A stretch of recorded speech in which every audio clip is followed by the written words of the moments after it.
Strat ENT motherfuckers. Made a CNT.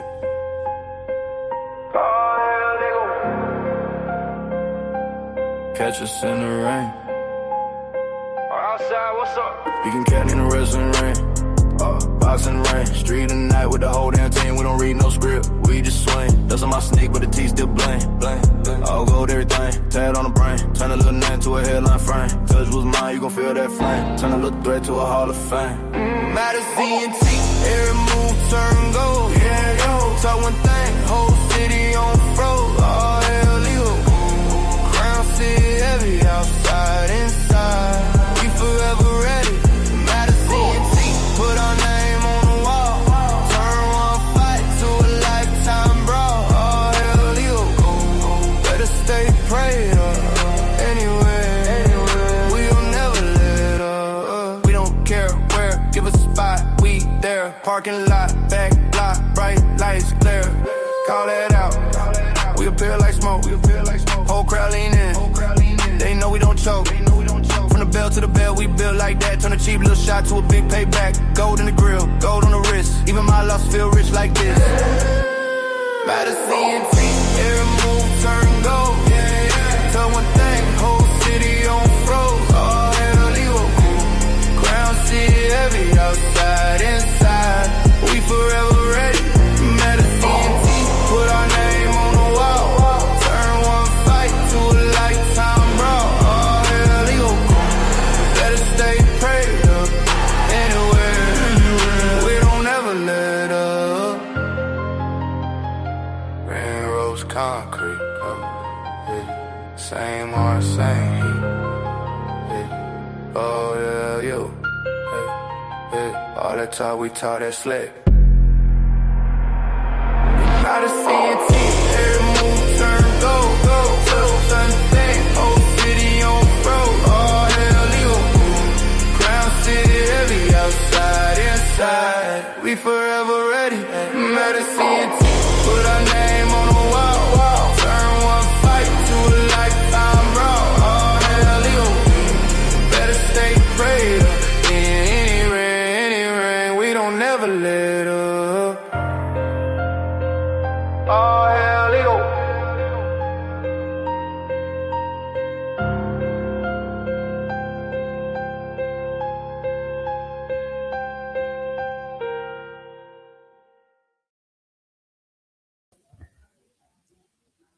Ladies and gentlemen, welcome to another episode of that This and That podcast. Global Productions. We're in the building tonight, recapping the legendary GEW 4-year anniversary. We're on 4 years, folks. 2K22 up to 2K26. And who else better than to help me recap tonight's show than the man himself, the CEO of Global Productions. Ladies and gentlemen, Mr. A. Jizzle in the building. What is the motherfucking word?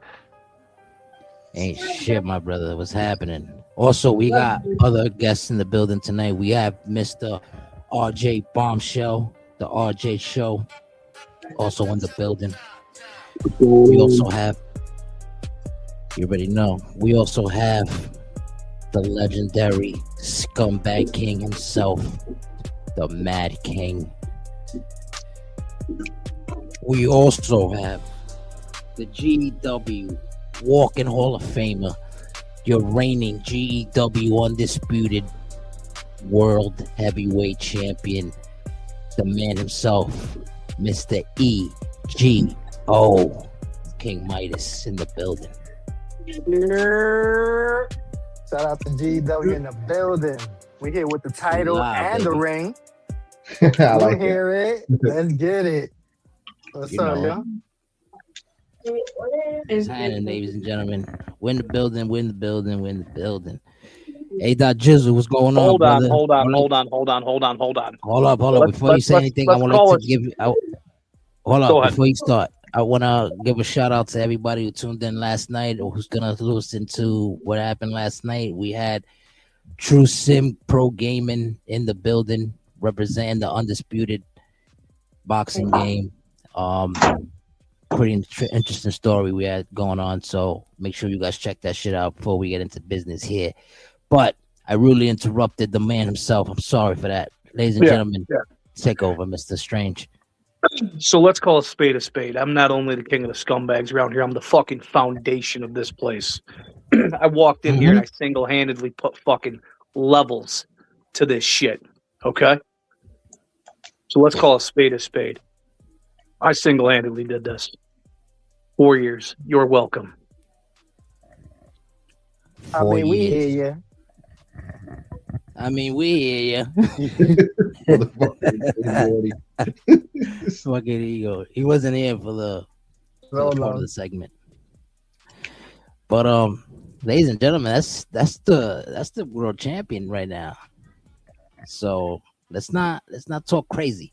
You know what I'm saying? Let's not talk crazy in the presence of the king, Midas. That is. I mean, we're not going to talk crazy here, but y'all said it in the chat. No more king talk this year. Let's not talk crazy, but in the same sense, Ego, you know I got love for you. You know I got respect for you. You're my boy. But let's face it, if I hadn't filed the paperwork and put all the naysayers away because I am the fucking foundation of this place, your match would have turned into their match. So you can thank me later. I respect you for that. I was looking forward to it because I did prepare for that 4-way. That's what I thought was going to happen. And I told everybody I was vetoing that match. Doing the one-on-one. And I was filing the paperwork. And again, tell me when I'm telling lies. Definitely lies out there, but that's here or there. Right? That's besides the point. Ladies and gentlemen, I love it too though. I love it because this is what makes this is what I was about to say. It's been 4 years, A-Dot. 4 fucking years going strong. And this is the type of shit that this is basically what we do this for basically the way Matt King and Ego was just going at it right now. For that type of behavior is what we do this. So 100%. Shout out to GW. 4 years. Give me a quick rundown how you feel about these 4 years so far and how far you came, you know, like not meaning how far you came because that's a question that we're gonna ask later on, but I'm saying like considering this is the 4th anniversary show that you thrown, is the hype real or is it not? Like I think it was definitely real. I think shit, I don't even know how to put it into words, man. Like it's basically did you think it was gonna did you think we were gonna be here right now at this moment talking 4 years in? No, I didn't think so. No, I mean I didn't think so either. Every year can feel like it's last year or whatever, and then just how I always preach real life first and shit. So that plays a factor.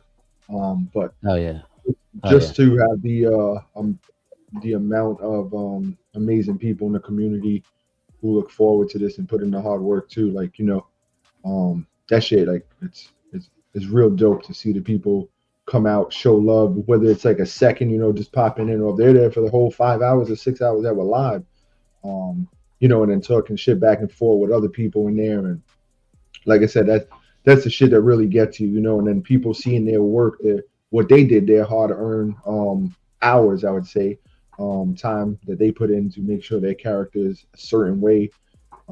And not knowing what type of sliders I have at the end of the day too. Everyone has different sliders and shit.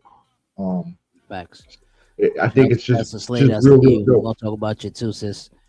You're not good. Nah, I didn't think 4 years is crazy, man. And it's went by really quick. Believe it or not, it's been nuts.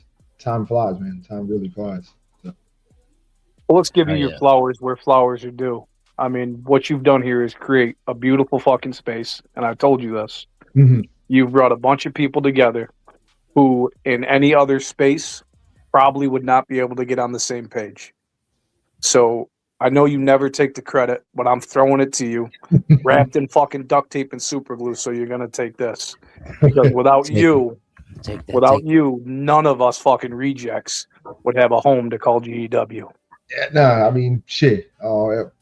Thank you. I mean, it's gonna go back to the fucking Miss Dance who told me to start this shit, and we came up with the name together. And then the first lady too, like not one complaint ever out of her mouth, or like, oh man, you're always on this fucking game or you're doing this. It's none of that. It's always like, hey, what, you got something to do? Let's run our errands early and then you could go do what you got to do. Or, like I say, I come home and food, fresh food too. I'm not talking about, oh, let's heat that shit up. Shout out to you, First Lady. Shit, steak, all that shit, coffee hot, and right at the my station. Like, there you go. You're set up, ready to go. We do see it all the time. You eat constantly on the camera. It's amazing you're not a fat ass. Yeah, right? Yeah, I'm surprised you're not a fat fuck. But nah, man. I'm kind of wondering if AI has swapped you and RJ Bombshell. Ain't that always have fast metabolism? Yeah. Ego knows, always. My metabolism living in baby aneurysm and baby baptisms. It's you motherfuckers too, man. Besides that, just wanting the shows and looking forward to them and shit that keeps us going as well, So shout out to y'all, man. As much as y'all want to thank me and shit, I'm just talking shit. That's it. Trying to give you that shout out. I'll take that. So yeah, I mean, let's face it. I mean, I deserve that shout out. So can't be the foundation without everybody acknowledging you. So fuck Roman Reigns. Yeah, I'll take that. I'll take that. There you go. Anyways, let's get it started, ladies and gentlemen. The official recap has begun.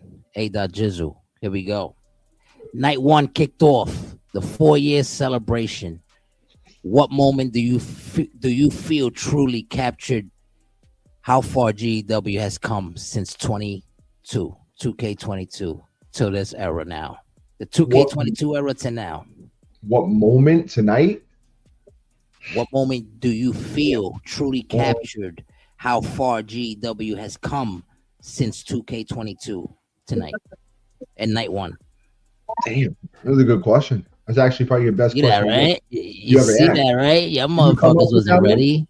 Come up with that one? Of course I came up with these, bro. I came up with the ones yesterday. Look at that. His brain's better than AI on a good day. Look at that.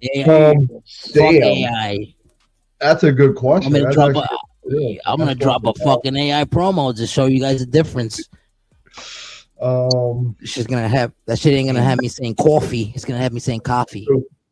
For me, fucking Psycho Junior. Good job. For me, tonight would be all the new faces that arrived in GW and the impact that they made, and then the veterans and also the up and coming superstars to not know if they want a card or not and still sit back and watch and enjoy the show of the new people that were put on tonight. So that I would say is a big stepping stone, because everyone wants to be on the card. It's 4-year anniversary show, and that was a big thing of mine that I wanted to do, try to get everyone on the card. Of course, there's going to be some misses, but expected, because 4 ways, you see 4 ways, 3 ways, ladder matches, even one-on-ones, people are getting hurt. Injuries are a real motherfucking thing this year. So that's just crazy. Injury shit. Yeah. I'm gonna ask you about that later too. Yeah. So I mean, that would be, I would say, a big stepping stone tonight is a lot of men and women that we put on display tonight to showcase their talent at the 4-year anniversary show. That's big, Usually, you want newcomers to work their way up and earn spots and shit, but they got the spotlight tonight. Yeah. I think for me, go ahead. Because I think for me, what stood out really well, and I want to give props to who did it and all the ideas that came together, was that arena. The simple text when it said 2022 to 2026, it really put it into perspective, how much time, dedication, hard work has gone into this from everybody. Definitely. Say time and time again, a lot of people, we lost a lot of people back in the day, and where we are today, and help other people grow in our community as well, and showcase. Speaking of losses and bigging up communities, I want to give a shout out to Wigginton and hashtags in the chat. Fly high crow. Fly high crow.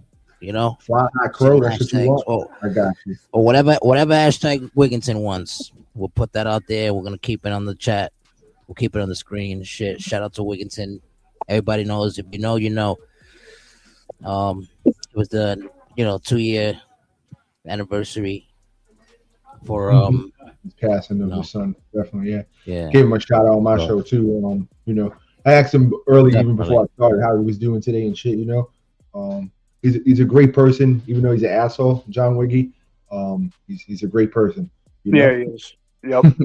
Behind the scenes, and that's I think why me and John feel like learning so well. Yeah. Mm-hmm. Behind the scenes, he is such a thoughtful, caring person. Like I've had some serious conversations with him. Oh yeah. We're gonna keep that on the screen till the show's over. He generally cares about everything he does. Yeah.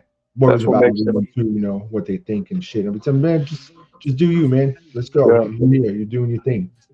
That's what makes him so good, though. Everything he does has a little piece of him in it. Yeah. So, fly shit. Yeah. So to rebound off the thing you were saying about the newcomers, I was impressed to see a lot of like newcomers and shit. The only thing that I don't like about the new era that we starting, it's not going to do with the talent, because shout out to everybody. Like out of character, shout out to everybody. In character, fuck y'all, but out of character, you already know. But seriously, like the thing that's pissing me off about the 2K season starting off is the injury shit that you were just talking about. Like, just to recap off that, to considering this part of the question, recap off of that, how you feel, how they did that compared to when we started in 22, when officially, this is a whole new era, the whole new game, everything is different, mechanics and everything. So damn, I mean, I don't know. I feel like everybody's getting hurt right now. Or like I said, regardless of what motherfucking match you're in and whatnot, there's injuries. Even though they say minor injuries right now, we got to test those waters and see, what it takes for you to actually get severely injured, and how long you could be out for and shit. And that's why I put a new payment thing for using your global points. Like if you get injured, we can make a story out of it. But if you want to come back quicker, then if it says like you're out 2-3 months, pay that 20,000 in global points, and we could work like a story to get you back sooner. Make it make sense. But when I was doing the test sliders and everything, I've seen a lot of like injuries and same shit. So that's why I was like in the chat preparing everyone. Get ready, man. You're gonna get hurt. This is gonna be a year where I know you want to see your guy fight back to back sometimes, and sometimes we, if an injury happens, we leave you off a show or two. But we really got to see what these injuries are about as we go forward. So I'm a little worried, but not too much worried, because we have because they go because like going forward, right? Like it makes it like it looks like it's gonna be a problem for like the entire year. I don't know if they're gonna fix that, and you based on GW, the way GW is, everything is all based on storylines and shit. You're not gonna take that out. Like, how you can remove injuries and shit. I don't want to show you. It's part of the game, Yeah, part of the game, and it's more realistic too. I love the injury. I love the injury aspect, because it correct me if I'm wrong here, but I think that throws momentum clean out the window. I think so. Not only that, but that guarantees that you're always going to see somebody different or something different, because you never know who's going to be on that list. Yeah, I mean, so you're not going to see, the same person on a Tuesday that's on a Thursday, or you're not going to see the same person even on a Thursday that's on the following pay-per-view, because they could be injured. I love that aspect. This is something, we're going to have to think about, like, behind the scenes, and talk about, like, hey, this is where, back in 22, we thought of this, all of us, me, Ego, DVD, when we were fucking starting this shit up, and Savage was part of it too, where we was, and say, like, hey, you get injured, you're going to work your way back the fuck up, A lot of people didn't like that. Some people did. We obviously didn't go with it, because, we tried to make everyone happy, but that was when we first started. You just can't make everybody happy, right? Now it's got what is best for, what we're doing here, and what probably might be best is you get hurt, you work your way back up or whatever, so you're still on like around the global production shit. You're still being seen. You're not just feeling like you're on the shelf not being used, So that's something we could talk about behind the scenes, and maybe throw a poll up and see how people feel and shit. But I think that might be a good way to go, to get everybody still like, they're involved one way or another, and it gives them something to look forward to. Oh shit, look, I'm hurt. I'm trying to work my way back up to, getting to not injured, or, you go to the minor leagues, you get hurt or whatever, and you have to work your way back up and shit like that. Well, I think that's a good idea, but I think one of the big issues you're going to run into with that is somebody that does take an injury. That's like they feel like they're involved or they're trying to get involved, and then they want to go down to the minors where they got to work their way back up. They're going to bitch about it because they might not have the $20K to jump back in, or they've spent so much time. And I mean, let's face it, people are going to find something to bitch about in every aspect. So that injury is going to come into play. Somebody's going to get upset, and we're probably going to lose a few people over that. Behind one of those things, there has to be another. I get that. But what if I get injured so bad that I'm out for a month? That was tough. That's what we're going to try to avoid. So for me, it's like, all right, you got a minor injury. So this is where we have to test the waters. Now you got a minor injury. What happens if I don't put you? Well, you had a one-on-one match and still got a fucking minor injury, which is crazy. So it's more of if I have you in a 4-way and you get a minor injury. Now I know, hey, let's not put you in another multi-man match. Let's do a one-on-one. So just in case you're not as maybe hurt or whatever. But or maybe you could do is take that week off. Yes, exactly. Unless you're like a hardcore champion or some shit. Yeah, TV champion or something. Yep. I'm gonna be honest with you. Like the people that really had a main problem with like being injured and shit is people that think they're in the same level as like I don't want to put myself, but I'm gonna say ego. Yeah. Like like somebody who's a main eventer. You know what I mean? So like. I'm not saying like Matt King, but like say for example, Matt King would have been one of those guys where he feels like, bro, I've worked my way up already. I'm already a guy that's like in a main level. I'm not doing this injury shit. So I'm not going down to no developmental or I'm not going down. Like that's the problem that we had in the beginning with the whole injury shit. Because it was never a problem. Because it makes, like I said, it makes it realistic. But there's people that are like, yeah, nah, I'm not doing that shit. Like, and which is stupid because I mean, it'd be cool to see a developmental and like, you look at like an NXT or something, you get big names there all the time when they need a little downtime, they're a little burnt out or whatever. Yeah. Like that's the realisticness of it. So why would somebody not back that? I mean, in the beginning, I was like, let's fucking kill Mad King. Let's see if we can kill him. Like, but I like the injury aspect. In the beginning, when A-Dot did bring up that idea, we had just started. We was only a couple months in. So realistically, nobody was at that spot where they was like, oh, I'm the guy, because nobody was the guy yet. They just wanted to be seen. They wanted to always be on the card. That's what it was. It's like, oh, my guy needs to be fighting. And my girl, like, so we got too much people for it. We got to try to, fucking show love to everybody some way, And that was another thing too. A lot of people were always like, "Oh, but how come this guy's always on the card, and how come this guy's not?" And it's like, "Yo, relax, bro. Like, there's 100 motherfuckers out here. Like, there's 94 of us. Like, come on. Like, you want to be on the card every fucking week? Like, you know what I'm saying?" And A-Dot does his best where he puts you in the show, but you're just not having a match. You'll be in a backstage attack or some shit. You know what I'm saying? Where you'll be involved in the show, but you're not like fighting. You're in a segment though, so you get your TV time. Yeah. But a lot of people just feel like they want more than the TV time. They want to be on TV and they want to fight. And people need to understand that like those backstage segments take time and work, and there's so many more ways to steal the show than just being in the ring. I mean, you could have a pop-off comment in the comments that everybody's like, oh, fuck, there's your time. You got your 15 minutes that's of fame. where it's at. Right. That's a good point that Wigginton made. Comments is where it's that's at. A good point. So when people come to show up just for their match and leave, that you're doing it wrong. You stay in the comments, you get to know people, build a bond with people. Like that's where it's at. That's where character development kicks in, is that chat right there. Like that's where you're going to find who you are. That's where you're going to find your place. True. I like that. Like I said, we're touching, the surface right now. The waters, we're feeling it out. We're seeing how it is, how, deep we could go with it, how long, pause, no homo, what it's going to take for someone to get severely injured, But like I said, and what we shout out said, to Inkslinger for that one. Inkslinger, I love he does read the chat. The showrunners, but A-Dot is the best at this. Nisha. I appreciate that. Thank you, man. I'm just doing what I'm doing, man. That's it. But what I'm saying is, like, I agree with what Wiggy said. You can't like always have an 8-man match. Would I like that? Hell yeah, I love those 8-man matches. Don't get me fucked. Those 8-6, phenomenal. I love those shit. You know, the back and forth, and to me, it makes me see who really stands out. Like I could separate by watching those matches where to pinpoint certain people and shit.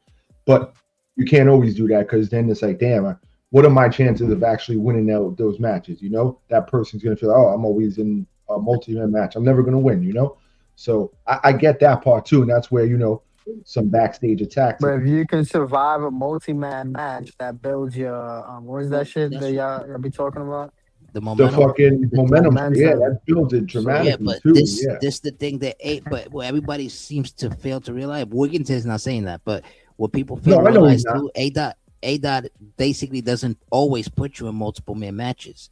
You know what I'm saying? He does that to see who's the last two, and then he works something from there. Like we're gonna speak on that because that's what happened earlier tonight with Tesla Slater. Mm-hmm. Okay, you can hear me, and now you can see that something's about to happen. I hit the back. You know what I'm saying? Like you can see that's leading into something. You already Garmer threw it out there already. He already knows. He's paying attention. That's how you could read between the lines and shit too. 100%. Exactly. But yeah, man, we don't worry, man. Like I said, I want all the feedback, good, bad, all of it, man. You know, what can we do different? I'm always open. Like I said, the DM's open. Hit me up with the ideas. Might not happen right away, but it'll happen. So it's bad. Just fuck with us. We got this, man. What's your next question? Yeah, my next question. Anybody wants to rebound off what he was saying before I ask the next question, or what? How much wood could a woodchuck chuck if I'm the fucking foundation? That's amazing. Yeah, it is. So, which match on night one surprised you the most, either terms of the outcome, the performance level? Which one of night one surprised you the most? That you were like, wow, I'm surprised that this person, like gave you the most, like, wow. Not just like the wow moment, but who surprised? I want to make sure I get the question right because I have different. Right, yeah, like who? It says it's basically I'm asking is like who surprised the most, like either in terms of outcome or the performance level. Okay. Like who surprised you the most? Like you were like, wow, I was with the outcome that, or depending, it doesn't matter the outcome. In fact, Tyler Jones it could be either won or lost, or I didn't hear you. My bad. In fact, Tyler Jones won that fucking extreme shot match. That's crazy too. Yeah. Holy fuck! It's not. But the reason I'm asking it because it's not based on the outcome. It's basically like we had new matches. Like we tested out the Inferno tonight. We also tested out the ladder matches tonight. So like those, I'm basically asking that. I'm not asking like, oh well, when I saw Tyler Jones kick ass, I'm not that. You know what I'm saying? I'm asking like out of the matches that are new and that are featured and shit. Like, what are you surprised about, even if it was the outcome or the performance level of the match? You know what I'm saying? That's basically the question I'm asking. Let me see. I got you. She keeps kicking ego. I think he's getting calls or something. I'm back. I'm back. He's back. I think the ladder match, like I said, when I ran my sliders and shit, it was all over. With Tyler Jones? Well, they're saying like he's not saying off of him, Tyler Jones. That would be like shocking. But that's the one y'all talking about, the one that Tyler Jones won? No, we ain't talking about anything in particular. Just like to me, that was a shocking match. Yeah, it was a shocking moment. Definitely, I agree with that. Okay. But he's trying to say like ladder matches or like the cage match or the Inferno match. I thought the Inferno match was fire. I was really big fan of it. I liked everything that went on. You know, a little back and forth and shit. For the ladder match, I ran maybe about 20 ladder matches. The shortest ladder match I've seen was about 7 minutes. And then anywhere average would be 12 to like 25 minutes in between that range. So they got better this year. I think tonight's match was like 13 to 15 minutes. So wasn't like the worst. A little more action I would have liked, but I'm not disappointed in it. I'm not, like, oh man, fuck ladder matches. There was a lot going on in that match. If you go back and watch it, a lot of shit I was missing too. That moves were connecting on the outside, inside, everywhere. The Hell in a Cell match was fire to me too. With the ladies for the Queen of the Cage title, that was dope. So I'm trying to get back more. As you see, we opened the show with a tag team match. But tonight was really, these anniversary shows really just try to get as much people on the show as we can to show our appreciation for, them. So put them in different positions and shit, get their cores going. And they could also see, maybe they don't like something that they see out of their core. Because, what I don't like out of 2K, the pulling up the pants and fucking the taunting. The taunting got to stop. Wait, they pull up their pants now? Yeah, all the time. You can watch. Oh, yeah, and they kick the ground. They kick the ground and shit. And I see them standing over the body. They're trying to give them personality. Yeah, I get it. Don't get me wrong. It's cool. It's dope, but it can't be certain things don't belong in a video game. Yeah, no, certain things don't belong. Just not after. I agree with that 110%. Shout out to the villain. I see you out there. Yeah, who the fuck left the bird seat out? Why is that guy here?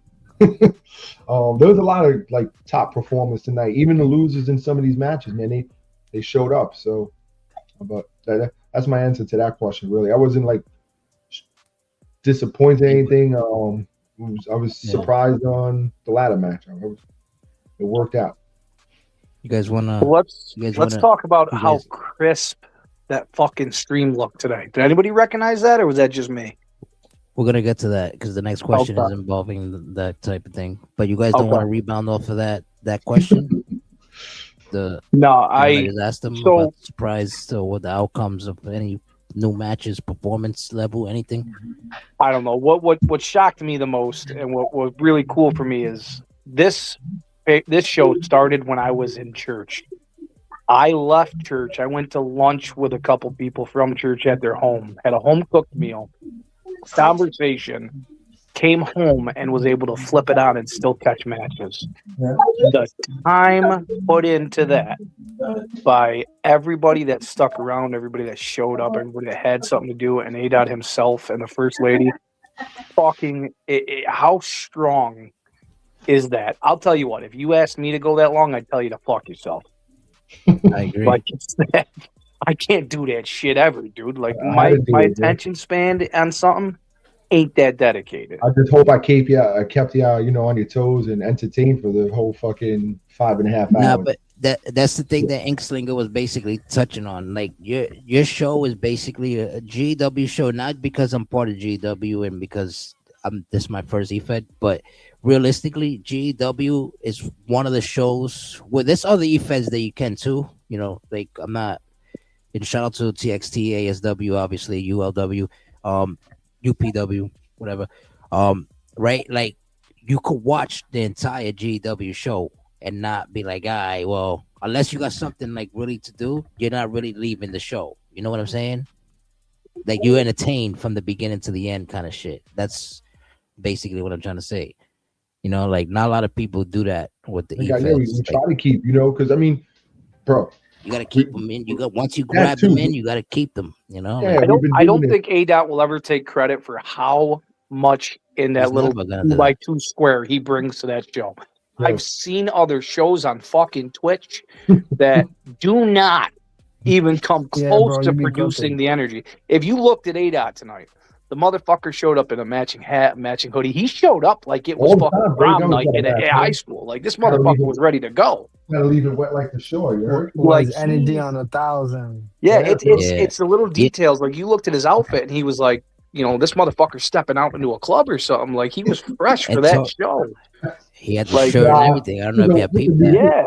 First Lady got me that shirt. She's like, I got you a shirt for the fucking. That's how deep it goes. It's even his outfit was picked out for him for that show. You know what else? Touching on that you're saying. You know what else that is fire that about ADOT shit that you give the same energy to every single superstar. You know what I'm saying? Yeah. They all do. How.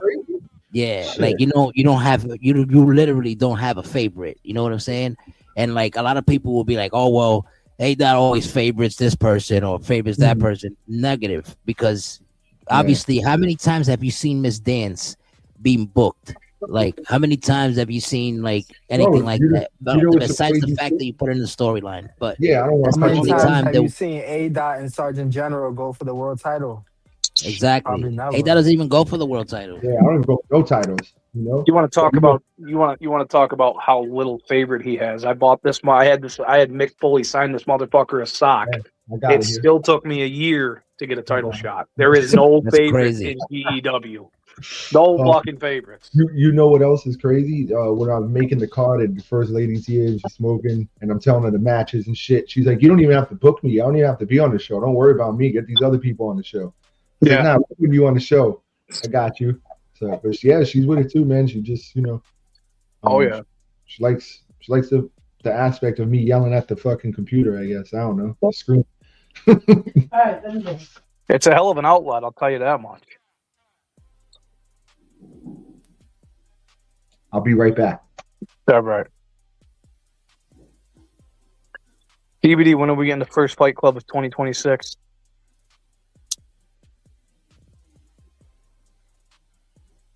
Dimes. He's probably working on arenas and stuff. Way dot or Dimes? When he stopped playing Halloween with fuck, I forgot you were here. I don't think I've ever heard you be quiet. We are going on to 37 minutes and you've been quiet the whole time.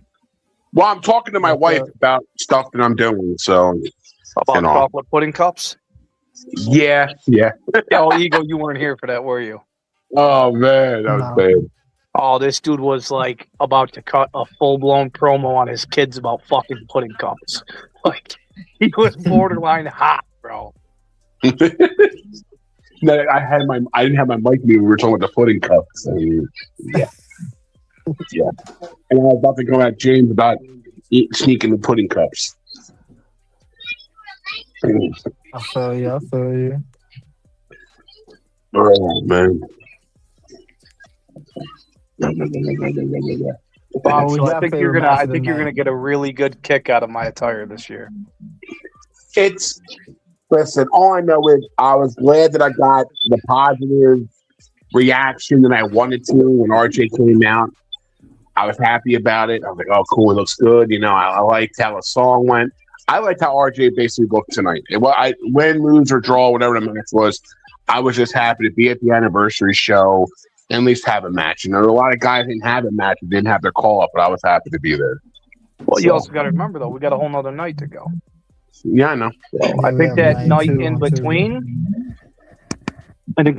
between, if you're listening and you weren't on night one, I could be wrong, so don't take this for what it is. But I think it might be a grace period for you to get your fucking call and stop dragging your ass. That's a fact. And to answer your question about the Fight Club, I was thinking like April 2nd or 3rd, whichever was the first Friday. I don't know if it's the 2nd or the 3rd. I was gonna do it, but there's people missing that I can't get their calls because they got. Oh, what? You can't download porn stars this year? No, I have them. It's just I don't have like the actual athletes like you guys and shit. Like you know, you guys, like certain people. You know.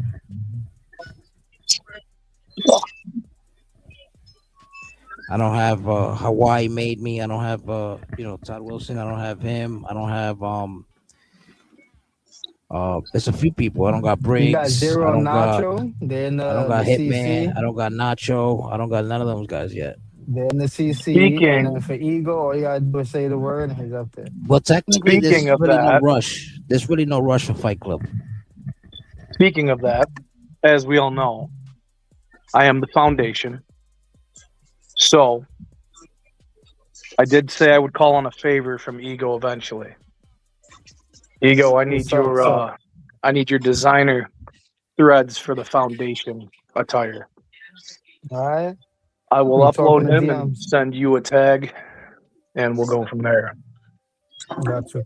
Damn. I'm still gonna work on because I'm next. I gotta work on Mecca, and I gotta work on DVD. Fair enough. Take your I time. could do That's it. right. I could do it in same event. Mic check. You guys hear me? Yeah, we can hear you, unfortunately. I don't want to hear you, but I have to. Yeah, I know. You just said the same shit Matt King said, and basically it didn't hit the same. Yeah, So you no, both wasted, that's what you happens. both though. wasted the joke. When you're You the wasted it. foundation and you put the groundwork in, somebody always tries to lay that top brick and it just crumbles. Yeah, you can't put the top piece on the pyramid on the last. You got to put it first. It's common sense. They don't know that. Anyways, that's a fact though. Anyway, right here we go. Hey, Da, you here? No, he said he'd be right back. No, I'm here. I've been here. Been listening to y'all talk. You ain't been here. You just got here. No, I've been listening to you. Talk about Russian club and all this. Listen, I had some shit in my office I needed to clean up. He had to run and do that real fast. There you go. So, right, here we go. GW has evolved across 4 different game engines. How did WWE 2K26 specifically evaluate the presentation or your in-ring storytelling tonight? I'm on fire with these questions, right? I couldn't tell if that was you or AI. Well, I was going to ask you when the fuck did we switch from DVD to AI? The last one was better than this one. This one, I mean, it's too early in the season really to answer this one for storyline. Well, it's not really, because you already see how the game is. Like it's a lot of new things that I could easily just elaborate on. Like the camera cuts, that's brand new. The graphics is way more enhanced. Like you could actually see the cut on the face when somebody gets cut in the eyebrow or some shit. You know what I'm saying? Like it's more enhanced. So he's giving you attitude error type feel, but we've been doing that since 22. Somebody muffled. Somebody got to get muted. I don't know who it is. Who is it? I'm not sure. I can hear it though. Okay, I think we're good. No. Oh. I found Bombshell, mute your mic. Bombshell. I muted him. Jesus Christ, Bombshell. Well, it's some fucking pudding cups he's eating. He's talking to a pudding cup. So, I mean, presentation, how do y'all feel about, like, what do y'all think? I was asking throughout, like, we have a new mic and the new camera or whatever, all that's out there. But, like, for me, that's me personally. But in the game, the camera cuts is on the game. I don't have to touch that shit. That's going on its own. I fuck with camera cuts. I like them. Sometimes they miss some other moves and shit, though. But, it is what it is. That's I mean, shit. We're just getting started. You gotta give me probably like about a month in, really, for the camera cuts and everything. Really. I'll tell you what, it looked fucking crisp. It looked real fucking good on my TV. So better than 25 ever did. Listen, so I don't know. This is a probably thing that like a screw up on my end. I think on my Xbox I was running it wrong. So you admit PlayStation's running it better than Xbox? No. I was so I have 3 monitors, and I actually was using one of the not so great monitors for the Xbox, which I should have been using my big curve for the fucking Xbox, and I wasn't. I thought I was, but when I unhooked everything and moved everything around, I was like, yo, I was using the wrong fucking thing. So now that is personally hooked up to the PlayStation. The PlayStation's hooked up to the capture card, and then the capture card into the PC. So I wonder if that had anything to do with all the drops and shit. It might have definitely. Yeah. So I'm definitely hearing a lot of Xbox needs excuses to stand up though. But nah, that could be part of it looking good, and I don't know the maybe the angle with the camera, the new camera and shit. But we're good, man. We just getting started. Night 1, a lot of great shit to look forward to what we saw tonight in the ring. So that's good answer. Well, I think honestly, this is my take on it. I think it looks a little arcadish. Mm-hmm. I don't know. Maybe it's just me. I mean, the graphics, like when it comes to like presentation, it looks amazing. Mm-hmm. But when I saw the Ball Skull Championship, like when he came out with the belt, Like the belt's fine. The belt's like, you know, the belt's are belts, but like it looked at arcadish. You know what I'm saying? Like I don't know how to explain it, but like it's not a good thing. Like what I'm trying to say. What I'm trying to say is like they could have did better with that, but I get why they did it, because if they wouldn't have did it like that, like make it look arcadish, then the camera cutscenes wouldn't have worked. You know what I mean? I guess I get don't what know. you're saying. I get what you're saying, but I mean, I don't know if it would have looked. Or maybe they already did the camera cutscenes first and then enhanced the belt after, and they were like, "Fuck it," you know. Okay. Let's I don't go know with this one. Well, I think what he's saying is the frame by frame doesn't look as smooth this year. Right, like last year when like this time when you, all right, for example, when you hit somebody with like a knee strike and shit, when they like on the when they down and you like run and hit them with like a kick or like a claymore or some shit like that, the camera doesn't catch that. The camera catches like the ending of it with the camera cut. You know what I'm saying? Like before in 25 and in 24, they catch the impact. This one doesn't catch the impact. This one catches like the after effect of the impact, where like you hit me with a claymore and you split me open, the screen turns bloody. Like you see a splash to the and camera. they focus more on the cell. They focus more on the selling part than the actual impact. That's why I said I think they're taunting and all that shit, like all that, you know. Yeah. A little shit bit like too much, and the fucking, you know, you got your opponent down, and then you lifting up your waist. You're going at your waist, lifting up, or you know, like I mean, Emily Wright and fucking Jackson Wright, the new people that we signed, they just throwing up the ones the whole match. It's like, what are you doing, man? Get in there, and keep fighting. Or you see the ones being thrown up, you know. What did you guys think about? Are we able to lower the taunt rate? Like, so I didn't. Sliders though. Yeah, I didn't lower their taunt rate. You know, they have taunt shit. I don't think you could lower the actual character's taunt. No. I think it has to be through the actual like gameplay. Let me go check real quick and see the taunt shit. What did you guys think about that entrance shit? With the pyro? Yeah. I think I did all right. I think I did good with the pyro show. Blasting how do you like that? Talking about that, that's a good, I think overall, you like that? I think overall it's fucking stupid. I think I can only picture down the road, and mark my words now, because everybody's gonna forget about this. Sooner or later, you're gonna see the comment come across. Oh, why'd he get more promo, or why'd he get more pyro than me? You're gonna see that. Yeah. I think everybody creates their own characters, bro. Yeah, you're responsible. Yeah, but he's talking like the extra pyro that I was doing and shit. I was trying to catch it on. Like I'll try, if I remember, you know, if not, shit. And sometimes I'll do the bad evil shit, you know. It's just gonna be like a thing of the moment type shit, you know. If anyone gets mad over that, man, I hope not. Like just some fucking pyro might be for it, you know. If it was me, what I would do when people came out, I would literally just run my thumb in circles around the D-pad. Yeah, but you get what the fuck you get. Yeah, but it kind of like stops you. You do it a couple times, and it's like boom, boom. Oh, okay. Yeah, and then you can do it again every couple of seconds. Talking crazy. Right. I always turn on one today, man. Shout out to Pope. Shut up, Pope. Pope, the fucking pastor's favorite play toy. How are you, buddy? David Pope. Pastor Pope. Anyway, he's a good dude. Actually. Oh, they spoke dude. Shout out to David Pope, man.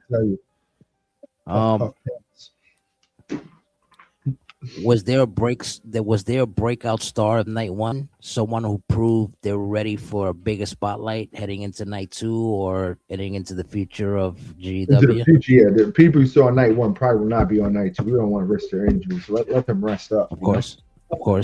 I'm going up. I'm gonna go get my clothes. Okay, baby. I'll be up in a few. Standout star of the night. It's the new guy, Michael Russell. Michael Russell. Yeah. Who the fuck is who? Scotland's finest. SGK. Who the fuck is this guy? That guy? It's not SGK. It's Michael Russell. AKV. Is that like SGK's alter ego, or no? This is we have another Scotland guy here. Yeah, he said the SGK wannabe.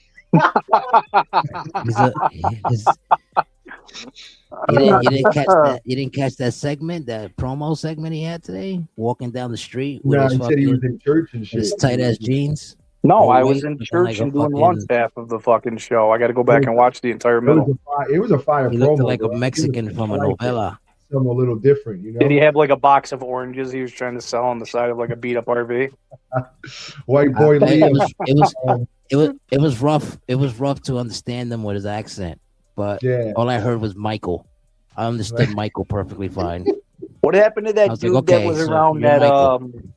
I gave the nickname the Collector to? Where the fuck is that guy? He doesn't have a PS5. I think. Oh, He's Crimson. I've been You talk talking to him about on the Crimson. Shout out Crimson, man. I'm talking to him on the side. I might, maybe if Demon X has some time, or maybe someone else wants to make his character. I can help out in that area if need be. We'll see. He wants to be involved. He said he just doesn't have a PS5. Right. So he's hit me up personally. Honestly, Haley, Inkslinger, I can't wait to see Liam, aka Michael, put in the work. Michael Russell, that's his name. Get his name right, man. Come on. What's his name? Michael what? Michael Russell. Yeah, give him an opportunity. Give him a shot. Bro, you know what's funny? He spoke today, and he spoke. What's his name? Mike Can't Russell. He walked the walk today, so let's see what happens. Michael Russell. So his name's Mike Can't Russell. Mike Can't Russell. Yeah, Garma, good pickup over there, man. I think there's look at Garma cheerleading with his pom poms. Talk about that's my boy.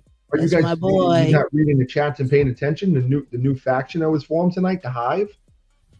You guys didn't see that? The Hive. Yeah. Get out of here. Psycho and Liam, I think. Michael Russell. Don't make me That's call Dharma. That's cool. That's Dharma. Mike Can't Wrestle. And who else? And Psycho. And who the somebody picked up God. Psycho again? He's been with Garma. Psycho. Oh, that's right. Garma made him his little trying to son. take him under. He put him under the wing. He put him under the pit. God bless That you, was smelling Garma. his You're one armpit. dumb son of a bitch. Love you, buddy. And Evans is part I of that? love you, buddy. And Evans. Yeah, I got Oh, Jack God. Evans on the team too. Okay. Okay. Jack Wait, Evans. Evans So they got who? they got Evans some who? stars on that team. We only have Jacob Evans here. We don't have another Evans. Jacob Javis. And Michael, huh? Really? No, not another Michael. Yo, I'm sorry. Hold on. Yeah. Michael, huh? So we Who's got the to ginger? Wait, Evans who? I need to clarify. We only have one Evans. Jacob Evans, bro. Jacob Evans. Huh. He's So- talking about Mike Oh. Vega or something like that.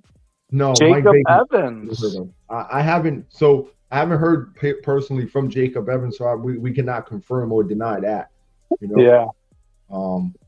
I heard Psycho. Yeah, Psycho's. You know, Garma and Michael Russell. So the Hive is looking like the new faction over there. Cool. Who's the leader? Hive. Who's the leader of the Hive? Let's get it straight right now. Who's the leader of the team? Got to be Garma. You're welcome to ask Watch- him, but we're doing a slow watch- burn. Watch this. Watch how the answer to that question the ego just asked is gonna be that we don't have any who's the leaders. There's no leader? leaders. We don't have leaders. We're all He already said it's we're him. all one. He already said it's him. Who's the leader? There's only one. Oh, There's no him? Ah, he leaders. said get it straight. We're all Okay. we're all the same. We're all the same. What are they? We're The a fucking family. division? They're just another division. Yeah, The basically, Hive. the I don't know division. about The division is just a boot camp with a younger drill sergeant. I mean, if you look at it, if you look at factions, you have Briggs who leads the house. Who's in the division? You have Sergeant Whoa. General. Sorry, Briggs who leads the What? club. Hold Briggs up. who Whoa. leads the club. Okay. You have Sergeant Wow. General who leads Who's the in the boot division camp. team though? You have Mad King who led the house, and you know, like the division and there's two Michaels now. the with fucking two Johnny, the we gotta add the herpes two Michaels don't face have the two anybody. Johnnies in a tag team. It was Michael and Jackson, the last two at that The multiple last two man match. Moonwalkers. No, The the last two two Moonwalkers, Michael and Jackson, put it together. Huh? It was a good fight. Shit. It was a good match. You can't write that even if you wanted to. There's a couple of things you couldn't write tonight, man. A couple of things. Shit. Yeah.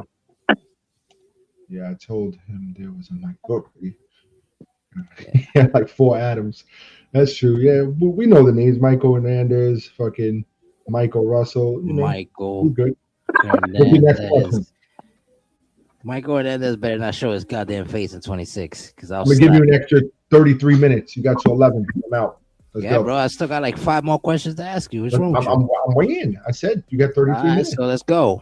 Let's go. So everybody was buzzing about the atmosphere, meaning like the arena and all this shit, because it was fire. Mm-hmm. What do you think made this anniversary crowd feel different from past GW anniversaries? Every year always gets better, obviously, but sometimes you try to live up to the hype from the last one, and sometimes it doesn't equal like the same amount. Maybe the energy's off, but well, I was hyped, man. I was hyped going into this. I was looking forward to it, waiting for it. Like I said, I'm running a lot of test matches, different people. Didn't get obviously to test everybody and shit, whatever. But I think like I said at the start of the show, when you asked your first question, I would say it was the new talent that we got to present themselves on an anniversary show like that. Normally, a lot of people probably wouldn't do that. This is something that you want to give the showcase to the people who've been loyal to you or whatever for 4 years and whatever. And so I say the new people stand it out tonight, men and women. Bringing their talent into GW and showcasing what they could bring to the table possibly. So I think that's what really put the show for me over. A lot of new faces getting put on the map. And they came out to fight, man. They came put on the show. They came out to perform. That's facts. So you gave us your male guy of the night. Mm-hmm. What about the female? Was there a female superstar that outshined, that put up the same amount of energy that Michael put out? That impressed you, impressed everybody, that people I would say, shit. Definitely, what you call it, Isabella and Tesla, the final two in that 4-way. What Wiggy just said, Jules at first was getting her ass kicked in that 4-way match, and then she just bounced back out of nowhere, and she was going on a tear. She had a lot of nice, not a lot of nice combination of moves in different sequences in that match. Anybody recognize anything about that Jules girl? No. Talk to me. What did you recognize? I recognized them damn attire colors, didn't I? Damn it, Wigginton. Mr. Wiggy. But nah, I would probably say you'd have to go with Isabella because she won that back. Match, Diamond Heart. So probably because of her, because she won the match. But everyone's been waiting to see what's her name, Tesla Slater in the ring. She's joined us I was faint out to see what she had. She joined us late January, early February. So everyone's didn't disappoint. Join, and she was waiting, just sitting back watching the product and seeing the woman go at it. And she came out. She had a great, well-rounded debut. Of course, she would have loved to win the match, but she didn't. But her presence was definitely felt in the ring. Same with Emily Wright signing. You get to see her over here in GW, and she, That's first Jackson's eliminated. Lady, right? It's different over here. I be trying to tell these people, they don't listen, man. They think it's all. And a great example is Big Lou. I don't think he's won a match yet here in GW. That's crazy. No, but he did sure slam the fuck out of somebody off a fucking big time. Hand. He pleaded the fifth. He pleaded the fifth out there, you heard? He's got to Big Lou. Trying to find the recipe. You win a match, you little Lou. He says if the match is over here too long, he can't keep up. So that's because the talent speaks for itself. But I would say Isabella would probably be my hand-picked what do you call it? I think I agree. I'm gonna have to agree. I think Michael stood out as a newcomer and he made his presence felt. He dropped the promo before his match and he won his match, and it was a multiple man match. Same thing with Slater, Tesla Slater, and Emily, right? Emily Wright. Yeah, Emily Wright, Tesla Slater, Jules, they were the final. Diamond Heart, right? Diamond Heart Wigginton. Isabella was another one that was impressive. You know, big facts, man. So they stood their ground. So I wanna. The thing is, like me personally, I was hyped to see Tessa Slater because I wanted to see what all the hype was about with her and all that shit. And you know when you're waiting for somebody, when you just sign somebody and you're waiting for them to like when Jade Cargill, perfect example. Remember when Jade first signed, we were like, "Yo, let's fight, let's see this bitch fight already." Like and that's basically the same thing that I was feeling with Tessa. I got you. You know, I did catch Tessa's match, and all I could think about the entire time is if she's interested in reading a certain book. I've got a book for you to read. If you're interested in Tessa, just come into my office. It's a good book. It's a good book. All right. So check it out, right? Looking back at the original 2K22 roster when we first started and comparing it to tonight's lineup, what changes in talent, styles, or in booking stands out the most? Booking. So there's a whole. You have a whole different roster now. We only have like from day ones. We probably you can count with your one hand how many people you still got from day one. You think so? I think maybe two. Yeah, two. We got Hopkins, you got me. You got Ego. You got me. Ego. Hopkins. Pope. Day one. David Pope. Wolf. We had Wolf. Yeah. Bombshell. Bombshell. I think about Bombshell. We still got a couple. That's 5 people. Yeah. Right? Polos. Yeah. Crazy Fox. Afterburn. Savage. Khan. Right. Khan still works here. Yeah, Khan's still here. Khan still works here. He's a tag team champion. Yeah. Oh, yeah. Well, he literally won that shit. He's the PRX leader. If he's not the PRX leader now, I don't want to hear no PRX talk ever. It's a shame. It's a shame that all these day one guys could not do what the foundation has done in a year and a half. That's insanity, and this is actually it is insanity. It's a shame. Crazy. Do better, fucking old school guys. See what happens when you take somebody under the wing, you teach them. I know. I tried to teach you and took you under my wing, and it bit me in the ass. Are you kidding me? I've made you who you are. You did what? What? You did nothing except make my shoelaces for me. Wait a minute. I'm gonna have to bend over and tie my shoes. First off, DBD, you didn't make anybody, bro. Okay, you didn't make fucking nobody. All right. You're just the fuck is this guy? Because who left the door open for Simple Jack to come inside? He didn't have his helmet on. Why you let this kid come inside without his helmet on? That's about you. Now I'm going to take off you for a minute. I don't understand a word he's saying. I don't understand a word. Take the pudding cup down, RJ. No one can understand you. All over the place. I just clean these floors. I'm a pudding cup. I'm drinking something else right now. Like I don't know. Right, let's get back to the questions. We get off track. Go ahead. Need to upgrade your services, bro. That shit keep kicking people out. What's going on here, bro? People getting kicked out of here. That's it. Who got kicked out now? We got time for fuckeries. Who got kicked out now? Nobody? That shit be kicking people out.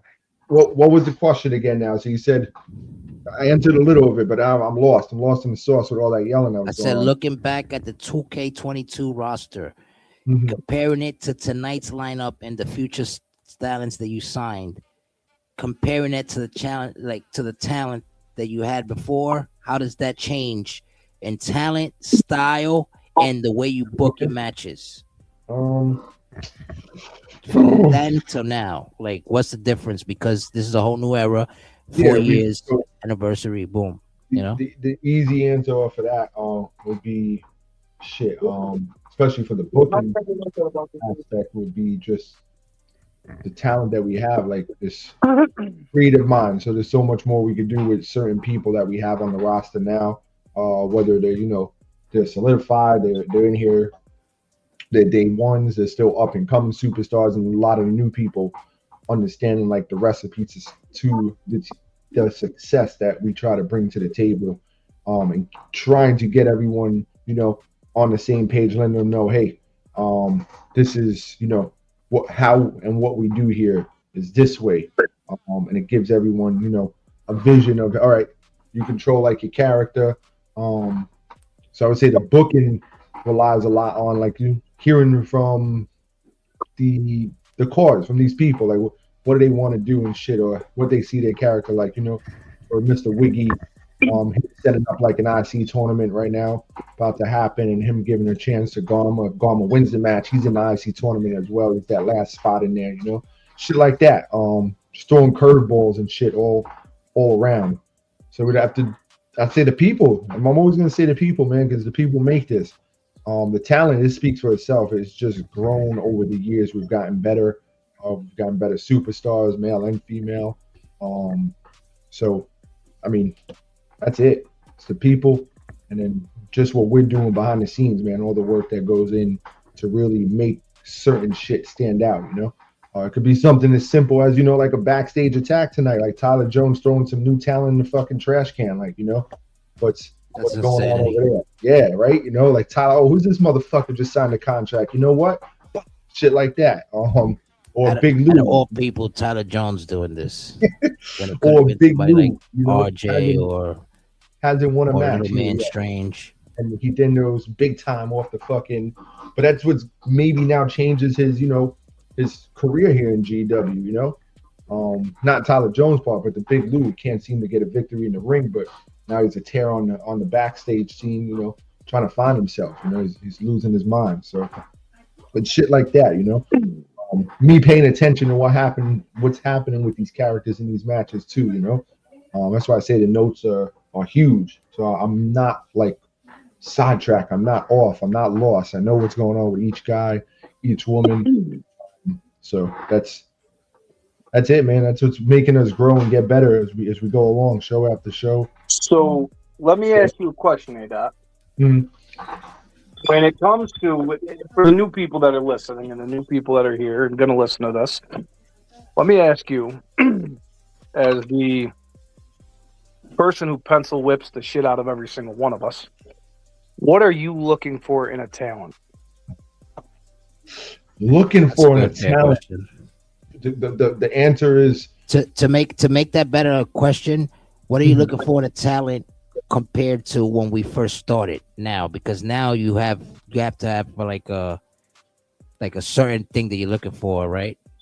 Nah, you need to there's three simple things I'm looking for, man. You need to understand it's a fucking video game. Yep. That's number one.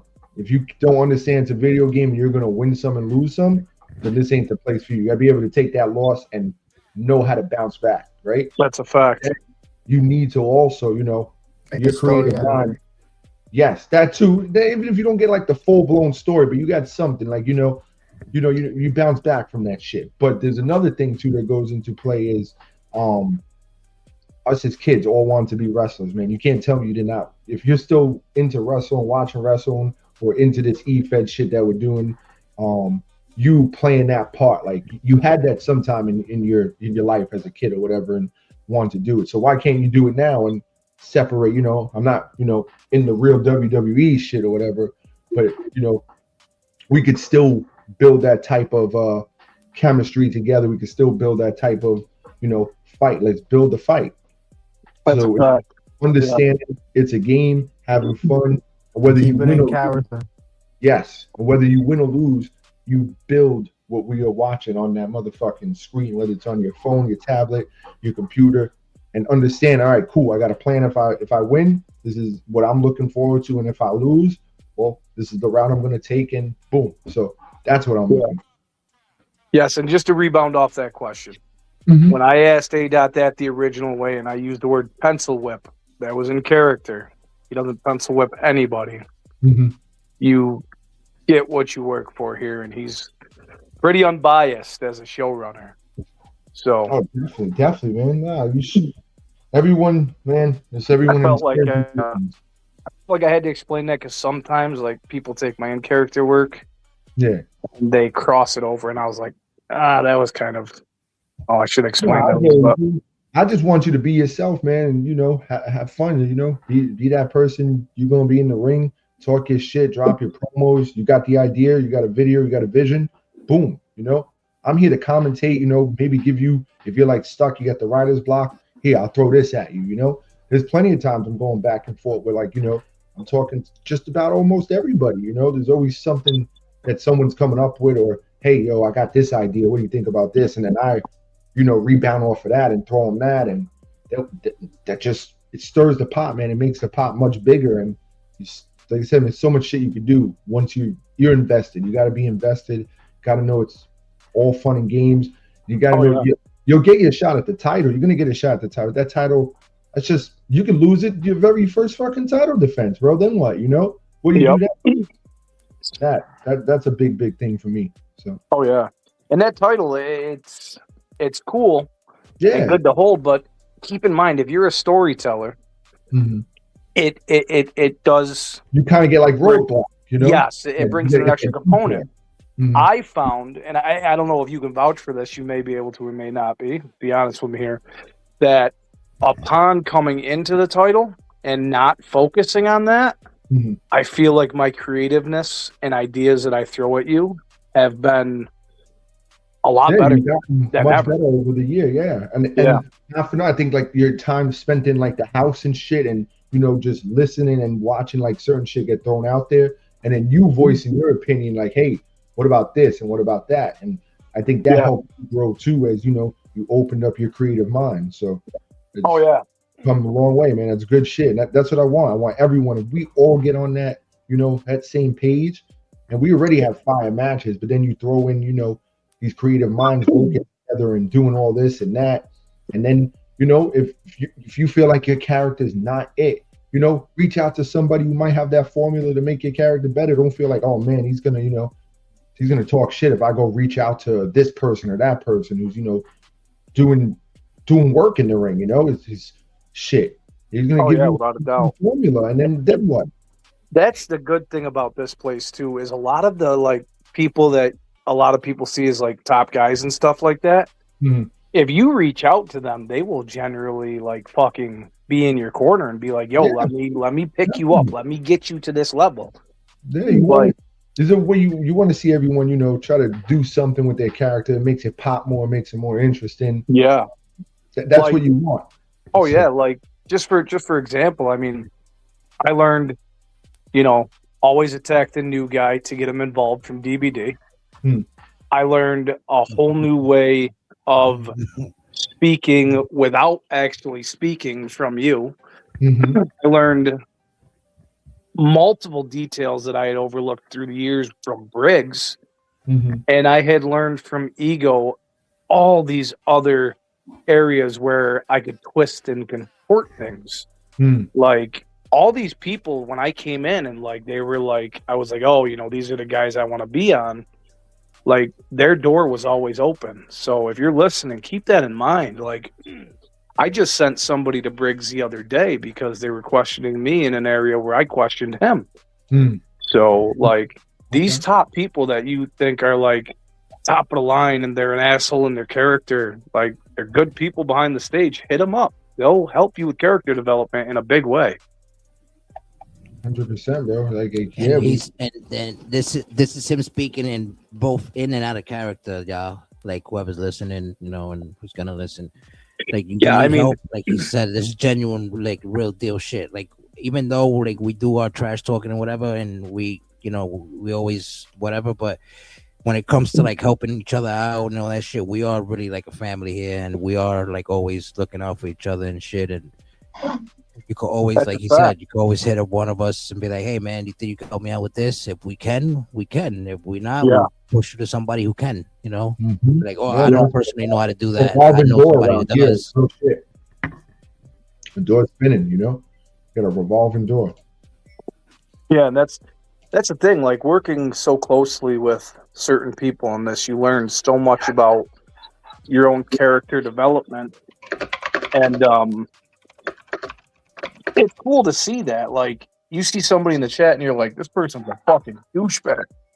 Excuse me. And you're like, this person's a fucking douchebag. 100%. You wouldn't think, like, I'm talking about smacking bitches and shit, smacking my own kids or calling other motherfucking, no disrespect to any of the, the females, but them bitches, and none of them like, oh man, A-Dot's, fucking calling me a bitch, or even a cat dog at that, Yeah. Nice to say the pussy bitch, like, but it's all fun and games, man. There's no, I mean, none of that shit. I'm not over here smacking the first lady in real life, like none of that's happening, Right. Of course, this is why when like if people like when you meet Mad King, if you walk into our chat, you walk into our community, and you meet Mad King off rip, you would think that this guy is that person outside of his character. Mm-hmm. Meanwhile, if you get to know this motherfucker, like this guy is like the most like realest, like straight shooter you could ever meet. You know what I'm saying? Hey, he's a nice fucking, want to give back to the community. He's a real person. Mm-hmm. Yeah, man. Like there wasn't a day that went by at 25 that didn't go by after my tragedy shit that I didn't hear from this man daily. You know what I'm saying? That like I just met him, you could really say. You know what I mean? But he was showing me love. Like if I knew this motherfucker for years, like if I was like grew up with him, kind of shit. That's what we, to piggyback off any of your questions that you got left. But that's the shit we do, man. We preach like the real life first shit. Oh yeah. And try to get that out there and let everyone know you need someone to talk to. Whatever you're going through some shit. We all going through some shit at the end of the day, I got like 4 questions left, so we good. Continue. I'm just saying that, like you could speak to anybody over here, man. And we're just gonna listen, give you our feedback, and pick you back off that, and try to help you out, man. So that's it. That's what we're about. Just about being there for the community and being real, man. And for the game wise, just understand it's a game, So 100%. Can you hear me? Yeah. Yep. All right. It kicked me off for some reason. Everybody wanted StreamYard, and everybody's having the most problems with it. Meanwhile, the other ones, I haven't got kicked once. I don't know what you're talking about. Everybody, everything sounds mad robotic right now. Yeah. Does it? Yeah. Maybe that's you because I don't hear that. Sound good. Could be you. Yeah, that's probably you. It is you. It's definitely your phone. Dipset. What? Dipset.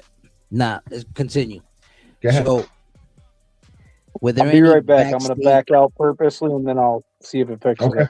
I'll add you back in. Yeah, do your thing. Were there any backstage stories or last minute changes or unexpected changes that shaped up how night 1 played out? Oh yeah, definitely. Was there any like last minute things that you're like, oh shit, wait, I gotta fix this, I gotta switch this up? Well, I wasn't. So tonight you were supposed to see a women's world heavyweight title be defended. Nisha supposed to get her opportunity, and go 1-on-1 with Sky Montana, but after Burn, doing his business, protecting the together yet. He hasn't gotten it together. You can say it. No, he's got it together. It's just his work. He's out there in the Marines and shit. Navy. Oh, he's a Marine now? Yeah, he's been in the Navy. He's in the Navy. He's in the Navy. He's not a Marine. Yeah. I'm sorry. That's why I corrected myself. So he's out there handling his business, So I can't be mad at him. Navy and Air Forces are Girl Scouts compared to Marines. So, I had to, switch up that match, and in place of that match, we got the Todd Wilson, Tony Tornado, and Bombshell tonight, which cooked as well. So I'm not mad about that. As far as backstage attacks, those, were in place for a reason. More to, come on that and what's to come in the near future. I don't want to speak about too much on it, but yeah, that's the only thing really had to change up was that. Switching one match out, but other than that, we're good. We on the right path, and that's why we made it a 2-night event to try to get as much people as we could out there to be on the 40th anniversary show. Good answer. Miss Scumbag here. Veronica wants to make a comment quick. Let's go. Oh shit! I don't get offended when you call me a cat dog because I know I have a pussy and I know I'm a bitch. So it's a compliment when you say it. I love it. Let's go. That's what I'm talking about. Hell yeah. Ladies and gentlemen, Veronica LeBeau, Mrs. Scumbag. Night 2, big night for us. We can tell y'all right now, the way we ended night 1 is how we start night 2. Women's extreme shot. Yeah. Ladies, let's go. There we go. There we go. So to rebound real quick, you said that you had to switch up. You made the change from the women's world title match to the RJ triple threat with Tony Wilson and Tony. Yeah, Tony Tornado. So you think that match hit harder than the women's world title match would have hit, or you think I don't know you did the right call by switching it to night 2 kind of thing? I didn't have a choice but to switch it. So with that being said, we'll see. We'll see how that one-on-one women's world title match is when we get that. Hopefully we get it on night 2. If not, I was gonna get pushed back to the Thursday show. Hopefully, as long as Afterburn got to do what he got to do. He said it should be up by tomorrow morning. So before I head to work, I'll go check. We'll see. But he has till at least, Tuesday afternoon-ish. So he got more than enough time. But, I mean, I think that three-way cooked, man, that was a really dope match to watch. So I don't know. What would have been better? The ladies overall, though, I think tonight cooked on everything they were putting in the first match with the tag team titles on the line, to the fucking 4-way with the new ladies, and then the Queen of the Cage Championship, all cooked. And then Rock's backstage making a statement with her riot. Fire shit. I agree. That's what I got for you, buddy. That's what I got for you. That's what I got for you. Anybody want to rebound off that? I got a question. Go for it. So, hey, Doc, say somebody in the community is acting up, but they're, they generally want to be here. And say we had to tell them once or twice, like, yo, slow your roll. You know what you're doing. On air, how would we depict a punishment for that? On air. I like that. I like that too. So I'll throw a question at you. What has he done, or what has she done? I don't know. Let me see. Just an example. Somebody's in the chat telling everybody left and right, suck this and suck that. We've told them, yo, listen, calm it the fuck down, and they keep going. Yeah. This is just hypothetical. No one's doing this. Yeah, I got you. Okay. What type of match we put them in to show them, like, if you don't calm the fuck down, this is all you're gonna get? So that's a good question. I don't know. We haven't really had to cross that bridge yet, but I would say if you see like a lot of that suck my dick or whatever, you might have Hopkins right away jump on that shit and just ban a motherfucker. I know DVD conversations were whoa, he's just talking in character. I remember those days. We trying to stay away from that suck my dick shit and all that. There's no reason you're dropping a promo. You're doing that. I think Tesla Slater went to the KOB University where she's talking. Let's go. I like it. Yeah, her and Garner's having a great conversation. Now they're going at it. There's promo stuff there. I like it. Go ahead. Break is throwing his 2 cents into it and shit. Not all.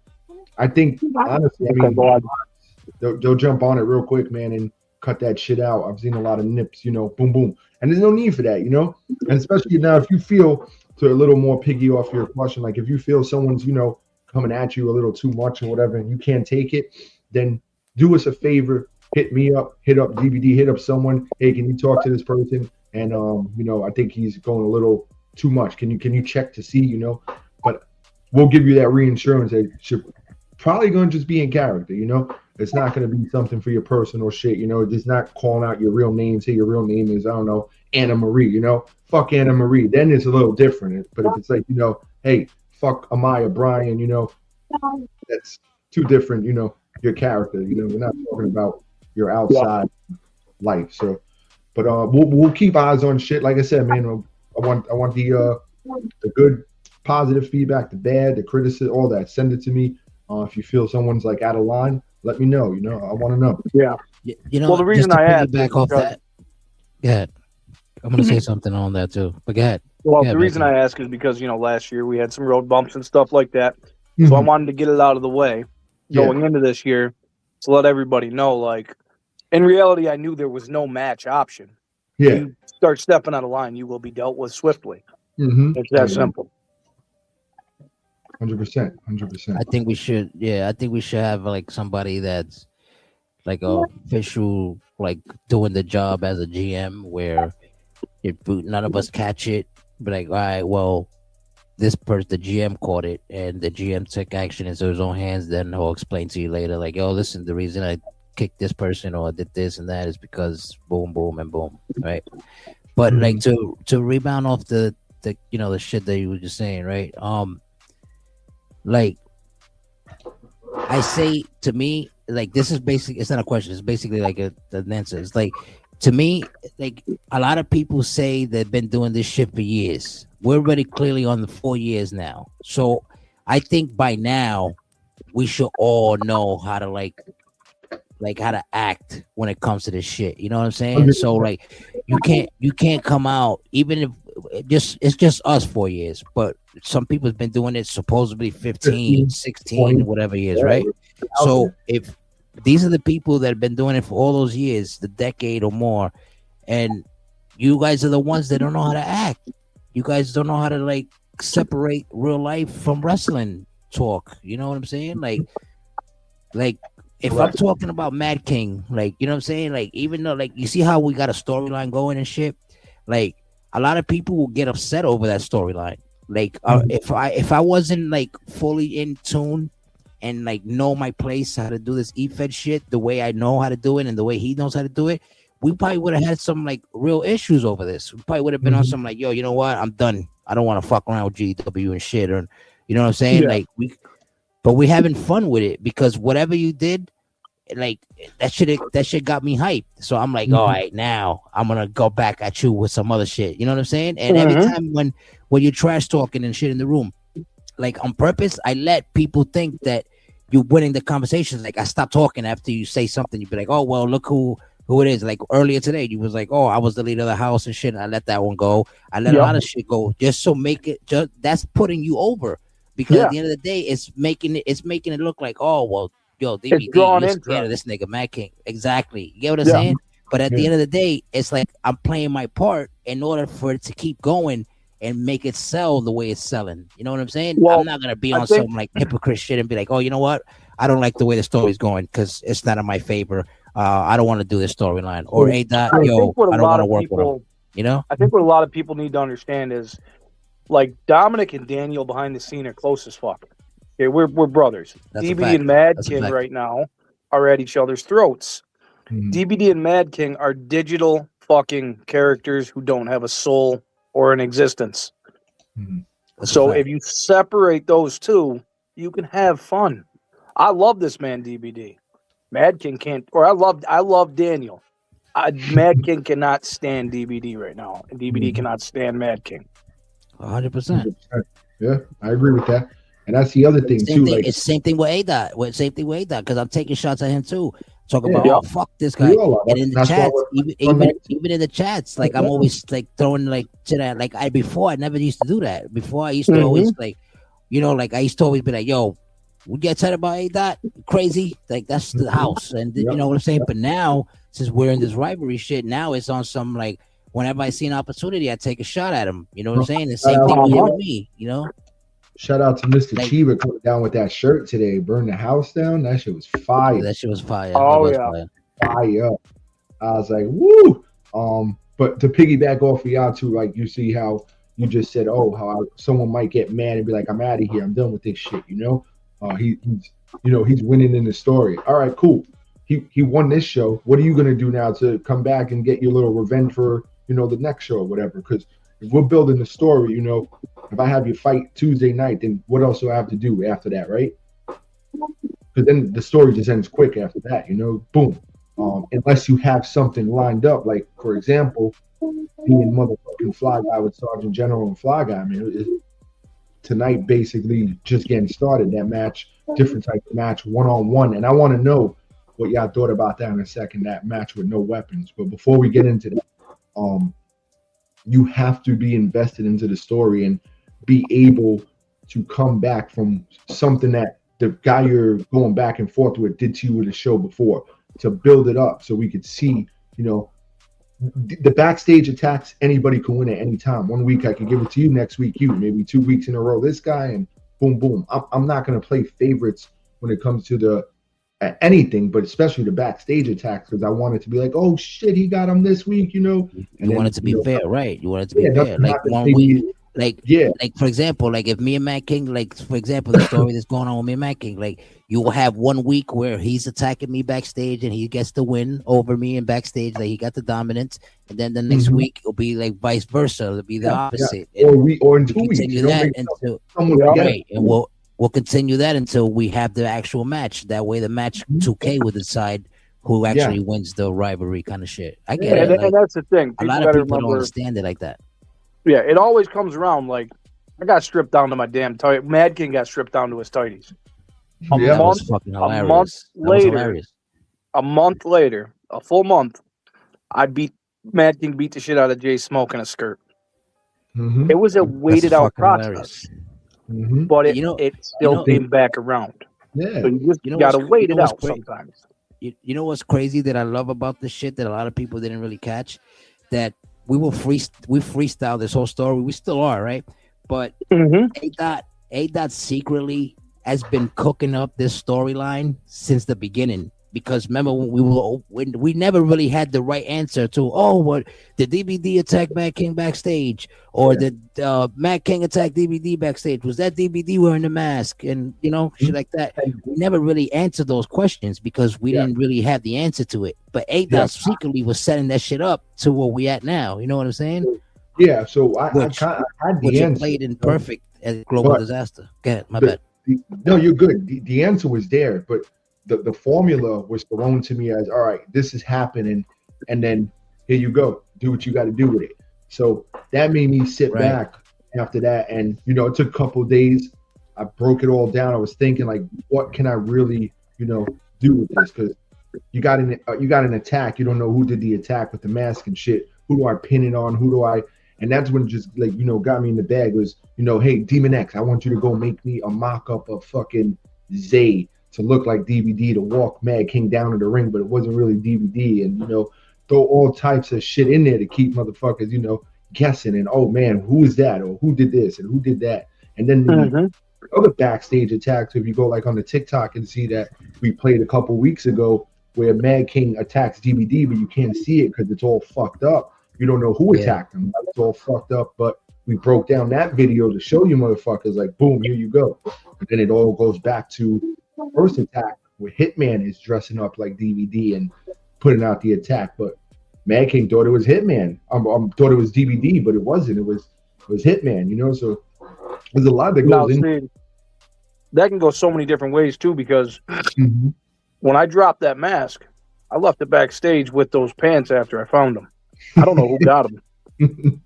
Yeah, you see, and that's when the creative part really, it sets in. It kicks into you. If you have that you're gonna be able to cook up something. You're gonna be able to be like, all right, let's do this. You'll throw this out there, and then off of that, so many ways you could go with shit at the end of the day, because now you have the match and you have that plan. But what about the outcome? What do you have for the outcome? What do you do after that outcome? So that's a big factors out there, man. Another thing too that I caught on that you did, that I don't know if you did it intentionally or it was just random, but I caught on to the whole Zay's last match was me. You know what I'm saying? Before he called it quits, you set that up, and you also set up Wolf Danger as me as a final opponent, meaning 2 DWO OG members from the DWO already are out of the business, and you basically set it up where 2K was on my side and let me win those matches, and you don't see these guys no more wrestle. You get what I'm saying? So that's you basically created a storyline there of me finishing DWO off. The only ones that are really left now from the OG DWO is Hopkins and David Pope. You know what I'm saying? Like technically. But we're saying Wolf's tour, right, but Wolf's tour is over, right? DBD? The what? You were his final opponent? Who's his final opponent? Who you were his final opponent? You said? Who? Wolf? Zay?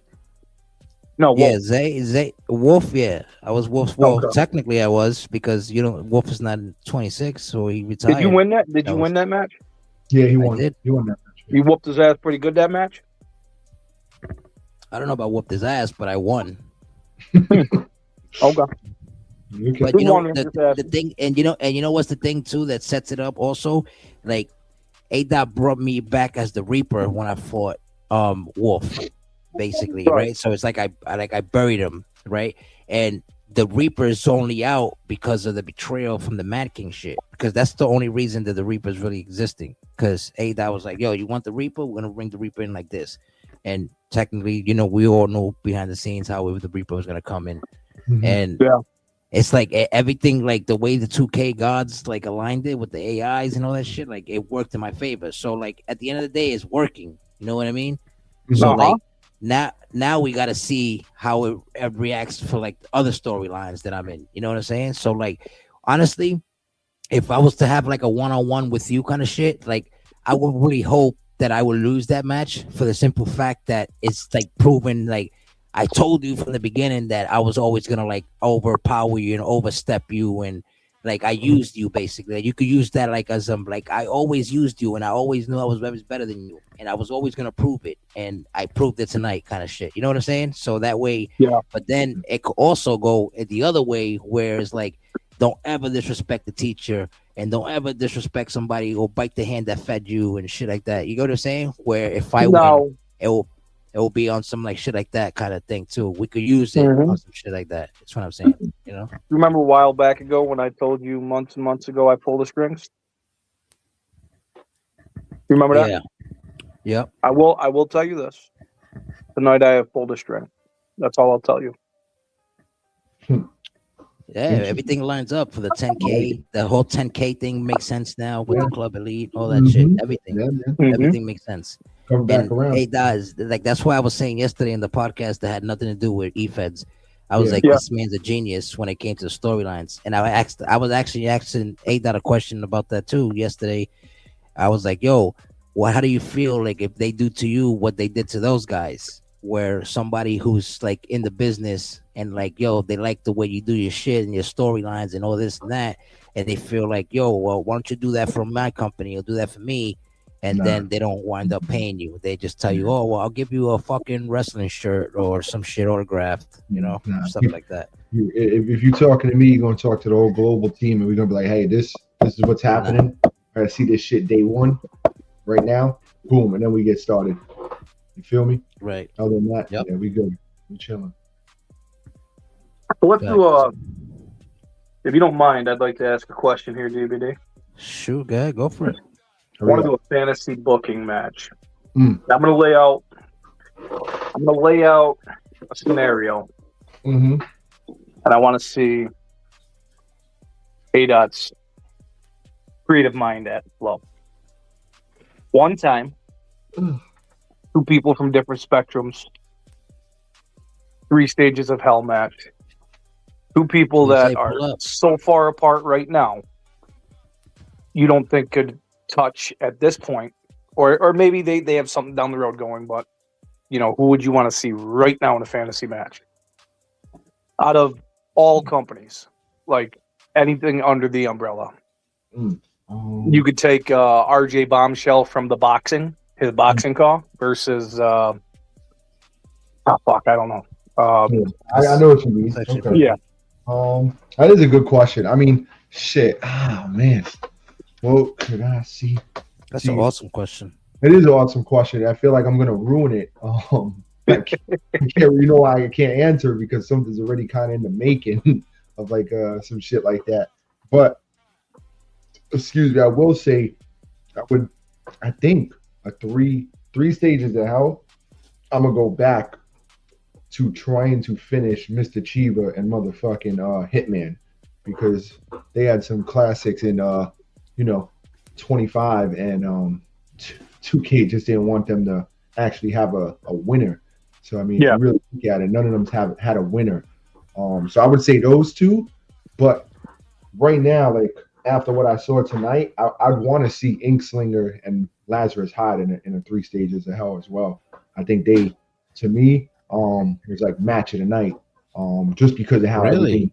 Yeah, because bro, if you watch that match, I don't know. Lazarus, I mean, yeah, it was good. It was really good. Yeah, Lazarus Hyde is that dude, bro. Yeah, I'm telling you, motherfuckers, bro. His sequences were probably the only thing all night from all the characters I saw like that hit 100% every time he went into his AI sequence shit. And then the way he won the match with the DDT off the turnbuckles, like, bro, crazy. But just the fight, I thought Ink was going to destroy him, and he was for a minute, and then Hyde caught back, and it was back and forth. Like that match cooked at 1-on-1.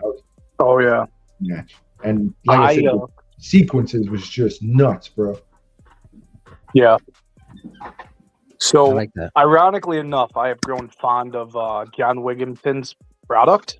Mm-hmm. I generally like it's funny too because I always said like, oh, I'm not watching anything else. Mm-hmm. But then John became one of us, and I started watching. And the fact I got to see like Sam and Dean from Supernatural, one of my all-time favorite shows, come out as the tag team champions was fucking awesome. Yeah, he does something a little different over there. I loved that, dude. Yeah. And then like I threw out the idea like, we need some JCW talent in here because I'm a JCW fan. And he went and picked them up. I was like, that's cool as fuck. So for me, if I could book that type of match in a 3 stages of hell, nice, it would have to be Cocaine from JCW versus there's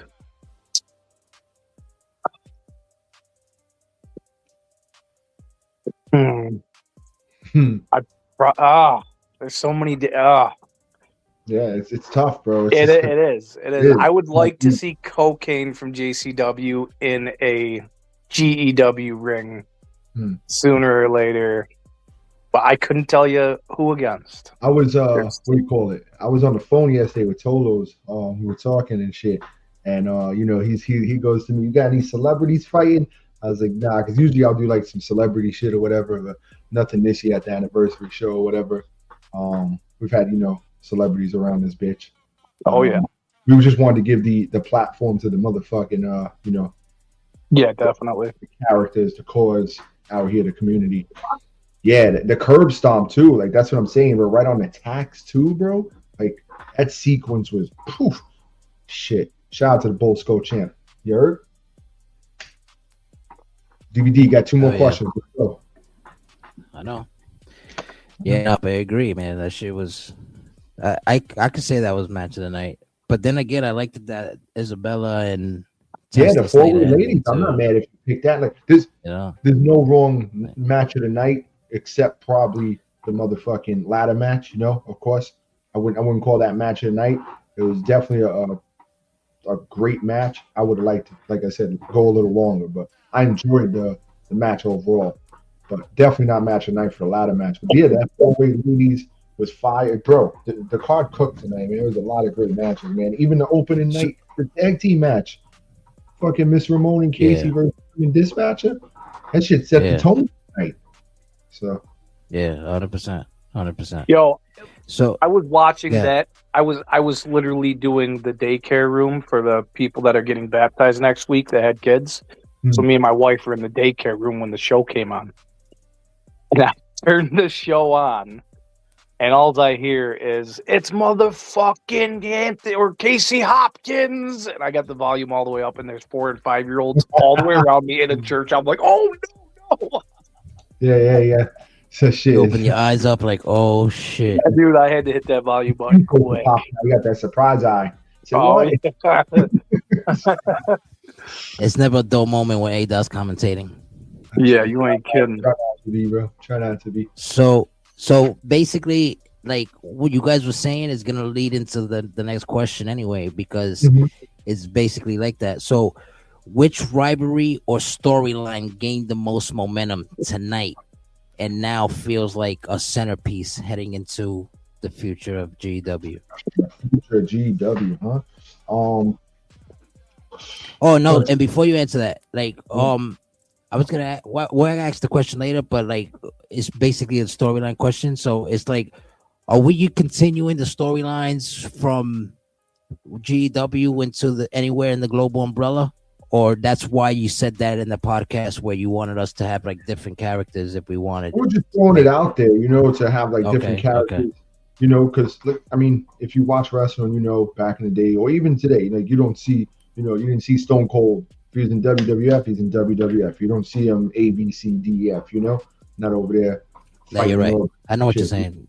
But I guess Rick Rude did that. Rick Rude was on Raw, and then he went on Nitro the same exact night. So did Lex Luger.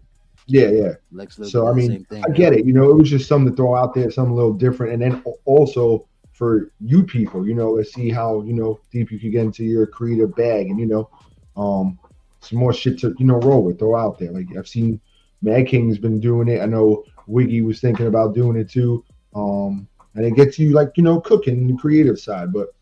We're going to talk, there's definitely a global title coming, but none of that's going to happen until, everyone's up and running, ready to go, and we'll segue our way into something and make like a crazy, dope storyline to make that make sense type shit, Yeah.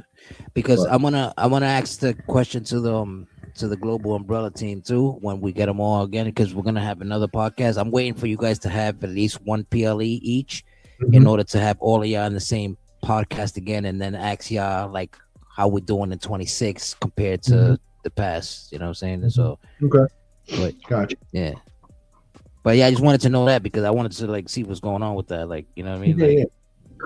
Well, as the foundation, I got to jump in right here, and I want to point something out.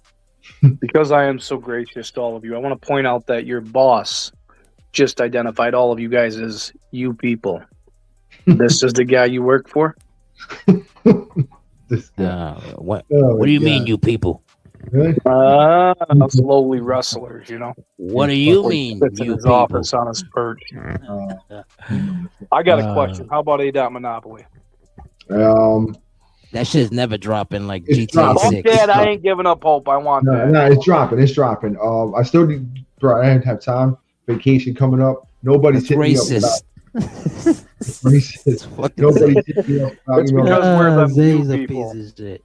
Yeah, Zay, you should pull up, bro, so everybody could, so Matt can actually meet you because he thinks that you're a fake person. He never thought you existed. I thought he was Insanity. a fucking GW creation. Well, let's hear this A. Monopoly response. I need one side of the board still to go, man. Just gotta say, no one's hit me up with any ideas for the side of the board or whatever. No one, really? No one? No one. But we bro, there's still a lot. Like, I mean, if you saw Briggs's fucking what do you call it? His promo, A. Dot basically ripped his money out of his pocket type shit, and said, hey, fuck your pay-per-view, didn't give him his show. So, we got to go back to that. That's got to happen, but we're just making sure the time's right. Everything's good. And, he don't want anyone, feel like he's stepping on toes, even though he paid for the show. He wants, the best shit out there too. He wants what's best for the product. So, and then Demon X, if y'all didn't see a Global Disaster, he cashed in for a surprise show. So you never know if you see Briggs' surprise show, and then the next night, boom, we get another surprise show. That'd be dope. So I sent you 12 square ideas, sir. When? Right now? No, like a month and a half ago. Oh man, this shit got lost. And talking about that, I don't know if Baker's that. Did you really? I don't know if Baker's Yes. listening. I sent you 12 square ideas. We had a full conversation about it because you were on a podcast and you said no one had sent you ideas. Damn. So I took 12 ideas, ripped them together, and we talked while we were both on this podcast. And you were like, "Yo, I'm going to take that one. This one's good. This one's good." I think I took two. I think so. Yeah. Let's see. Get on this one. Yeah, right. So, like the when it comes to like pay-per-views and shit, we officially adding Baker's Dozens to pay-per-view because we had 3 Baker Dozens. We didn't have 4, but we had 3, maybe 2. We had 2. I think we had 2. I think we had 1, motherfucker. What are you talking about? What's a surprise show? What are you talking about? We had 2. Really? Because she had the Mother's Day extravaganza thing. We had remember that Storm made you an arena ones for her, and then we had one that when Storm wasn't around. It was like last year and shit. Okay, I remember. Nah, I don't think so. I think you're bugging.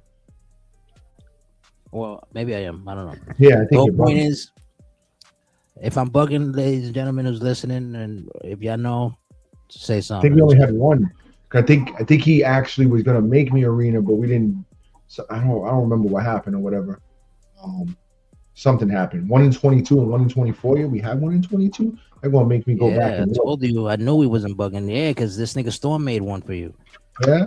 I know for a fact. Yeah. Then we had another one that not ego, Demon made you the arena. So you're trying to say what? Bring that back as a annual? Well, as like an annual pay-per-view too. I mean, it's only right. It's like technically one of the pay-per-views. You can let her pick the matches like you did with Ms. Dance's dance show. You know, we do shit like that. Oh shit! Look who's in the building, ladies and gentlemen. Zadie Assassin's here. You got him here. Assassin is in the Hold building. on, everybody, be quiet. I got to hear this guy's voice. Zay, say something. Hello, guys. Nah, what's up? Holy fuck, you're real. Don't make him laugh. What's the man. About? I'm the myth. I'm the Stop it. Yo, I shit you not, dude. I thought you were something made up between, like, you know, one of the fucking heads of creation made up a while ago and was just thrown in every now and again. He's a day one. Nah, bro. He's a day one guy. He's the one who brought me in, to be honest with you. He brought me in. This motherfucker is real. Yeah. I got to do a program with you. I got to kick your teeth in at least once. You could try. I'm going to hit you right in the dick. It's just the way it works. Everybody's got a plan until they get hit in the dick. Cock shot. Pause. It works. Great shit, bro. So, next question, right? Go ahead, last question. Shut up. Now you got two. I got two more. So this is one of the last two. Shout out to Zay in the building, ladies and gentlemen. The legendary Zay the Assassin is here. So if you had to pick one match from night one that defines the spirit of GW for the last 4 years, which one would it be and why? Define the spirit. Damn. Like basically like a match of the night where you were like, yo, this is what GW is all about. There's a match. That Hide and Inkslinger match, bro. A one-on-one match. That shit. And why? How are you going to waste your question on a question you already asked a completely different way? No, I didn't ask he that asked question. AI for it. That's why he said, AI, I need a follow-up. Nah. These are all legit. These are legit. Ask him a question about what we can expect going into tomorrow night. Give him something to talk about. That's the final question. There's That no was the show final question. Tuesday. That match is cooked from start to finish, man. You know, it's just the sequences, the moves, the reversals. They were just like all on point. We had a lot of motherfucking memorable moments in that match. Oh shit, Moon. Oh wow, that shit really just happened. Some kickouts that shouldn't have happened. They did happen, and just the ending of the match, man. Just because that's, like I said, Hyde is that dude, bro. They be counting him out. You don't think he gonna do it? I'm gonna fucking do it. And to think that Hyde got discovered in a Fight Club, like yeah, I said that twice in 1 week. I said that tonight. Bro, you know this already. Majority of the stars now got discovered, and from former GKW to Fight Club, everything, bro. That's how stars are born. That's how Demon came. That's how Demon came to be in GW too. He came from GKW. To be honest with you, look how you found half these dudes from other E-Feds, and they came and they joined us. They showed love because they knew we were what we were. You know. Then they got into the ring with me, and they felt the wrath of Kane. You know, and then it was a wrap. Yeah, but you got to remember, you're a rookie now. You hear that, Matt? You see, Matt, you heard the way, you see the way he talks. The way he talks, doesn't that remind you of somebody and shit? Like the way sure does. Doesn't that remind you of somebody that tried to take my swag? Because remember, the towel will always cut that be shit mine. the fuck out. I'll slap your face. The towel will always be mine. The jacket will be down, mine. rookie.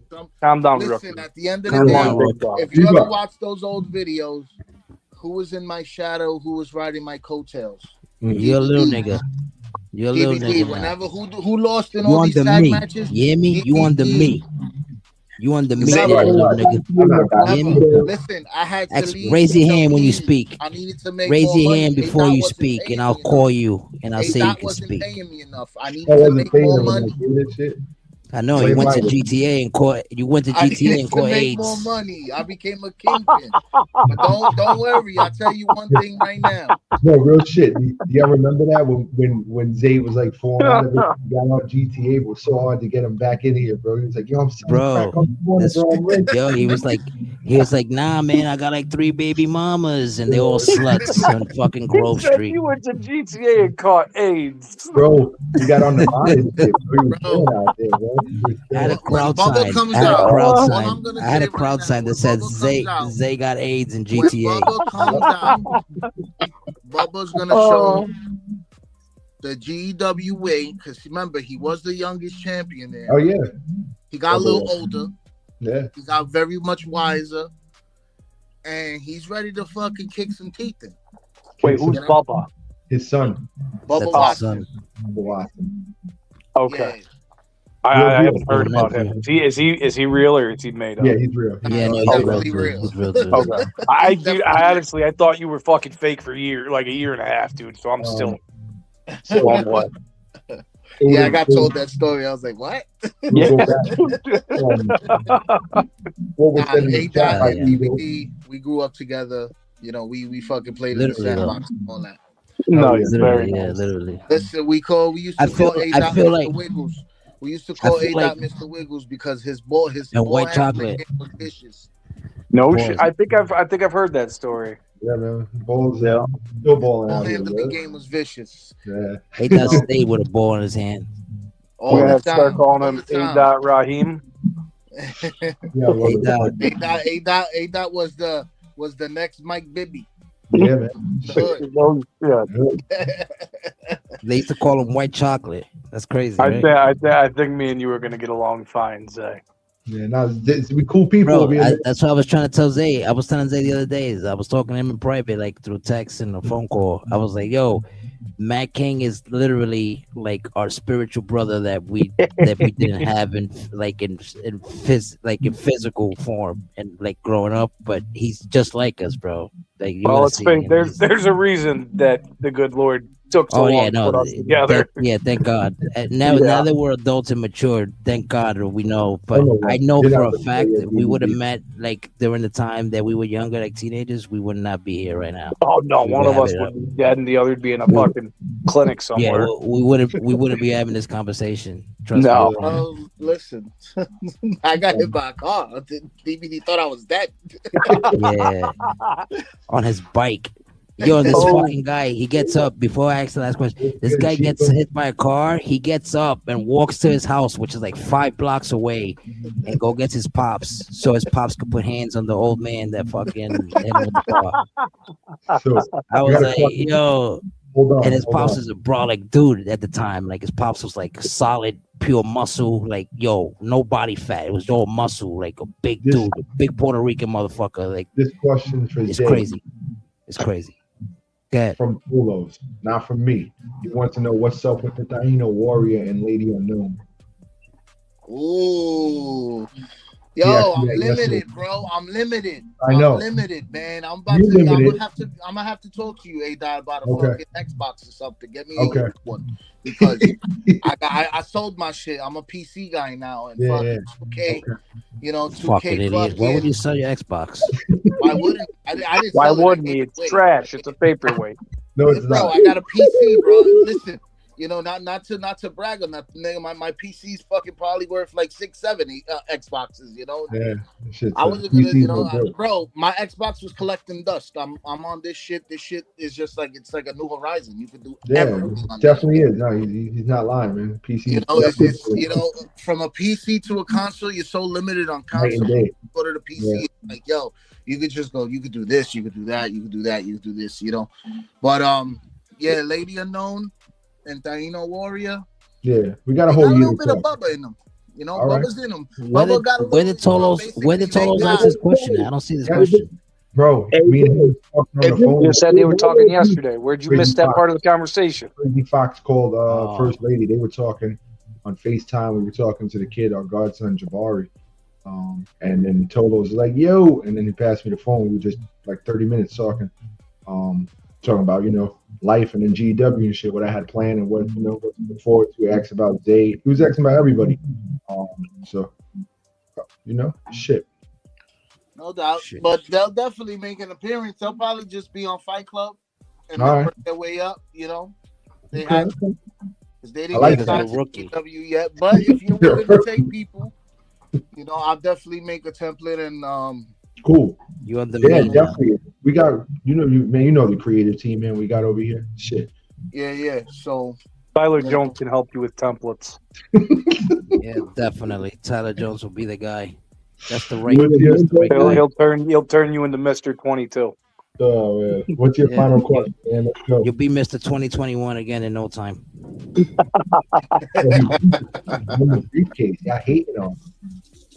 Yeah, fuck the briefcase and fuck Tyler Jones. Hit him with your last question because I got to get out of here. Yeah, me too. Yeah, let's go. All right, last question. Here we go. Let's make it count, right? Yeah, make it count. So night 2 is looming. What should we expect in terms of tone, stakes, or surprises compared to what we saw tonight? For night 2, stakes, surprises. I ain't gonna lie to you, man. Are we getting any surprises or just watch blow it up? That's it. Nah, you can't say that. You gotta give me something, but you don't have to give me what's gonna happen. You gotta at least tell me, we're gonna have some surprises or whatever. I got this is a surprise. Tell Zay I said thank you for giving Ego his first world title shot. Said Ego. You heard? There you go. That's a surprise. See that, Zay? We already got something in common. He definitely got the Well, technically it wasn't ChatGPT because ChatGPT has been acting like a bitch, but I got it from Copilot. Copilot gave it to him. There you go. Copilot's like the idiots of AI. It's the mini school version. Yeah, it's like the window lickers of AI. You put something there and it's like, we don't understand you. It's like you got Amazon, then you got Temu, right? Always go with Gemini, bro. Gemini is just as good. Surprises? I ain't gonna lie to you right now. Have you used it? I got no surprises. Yo, I ain't gonna lie. Bubba made some shit the other day on Gemini. Yeah. And he was just throwing. Yeah, he was just like recording off his iPad, and he was like, "Yo, do this." I was like, "Word, that shit look dope." I was like, "Yo, can I make a 3D print out of this shit?" I'll do Bubba right now. Bubba's gotta be like 11, right?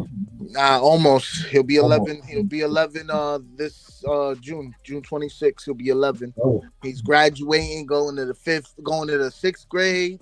Nigga think he 26. Yeah. You know me, that nigga gonna get these knuckles. He think he tough because he gets some V-bucks. I'm gonna give him some V-nuts. Hey, yo. Nuts. He said nuts, not nuts. He's crazy. Using his words out there, bro. Ready. You guys gotta speak clearly, I forgot, man. that's the Jim Jones of fucking this and that. All right. So what's going on? What's going on with that last question, Ada? Yeah, go ahead, Ada. Answer the questions right before fucking Zay interrupts you again. And then this road.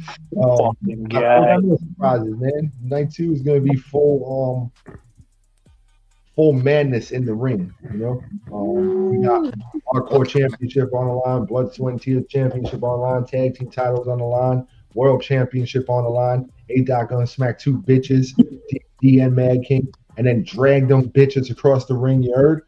Shit. Nice. Yeah, man. It sounds good. It sounds good, but I don't know how you can make that happen. Hater. You sound like a hater right now. Sounds good. I never. He walk I around never like see. he got an H on his chest. I had to get off the boat so I could walk on water. Okay. Oh my bad, Jesus. My bad, Jesus. As the foundation, $1 billion champion. of DEW. Nah, yo, A-Dot on submission. Who made that track for you? Hitman, Stay Strapped. Word? He got They balls strap like that? ENT, baby. Street Flow Records. Let's go. Street Flow Records. Oh God. We got a lot of Don't get started with that. Yeah. We got a lot of shit, man. Don't you got the tattoo? We all got the tattoo. What are you talking about? Yes, sir. So then, Still don't get started with that. Don't get started with that. That's another day. Yeah, you nah, guys fucking have around. Stay strapped entertainment. matching tattoo Nah, that but get- says Street Flow. Yeah, that was there. The record Street label. Flow, yeah, it's a record label that we started back in the day. Huh. I gotta hear some of this. We got tracks. We do. We got a couple of shit. We got beats and all that. DVD, I We picture gave you were up just on the it. guy in the background like Bizarre and B12 going, yeah, yeah. No, I was actually the producer. He was the I was the producer producer. with the dope beat maker. No kidding. I was him. I was him. Is there actual footage of this somewhere? There is. yeah, There we is. got- The only thing is to keep it short, a quick thing to keep it short. Is we had somebody that was a part of our clique and that was like considered like a brother to us and shit. And I basically like left all my equipment in his house and shit, and he just disappeared. And he took my keyboard. He took my He Mac got your Pokemon computer. cards too, didn't he? Nah, he didn't. Motherfucker, talk I about lost- the I lost Pokemon that. cards. Don't talk about the Pokemon cards. For real. Yeah, bro. Zay knows about that. Yeah, that's crazy, man. I sold the Pokemon Zay. cards, bro. We need to have a For Game Boy. podcast with just this footage on it. For a Game Boy with no back. We're gonna do a Smoking with Dimes, and we'll bring you up to speed with it, and Zay can join us too. I would Tell you the love truth, to. I wanna, There's 51 I Pokemon kinda- cards with no back. I kind of wanna, For a Game Boy Color.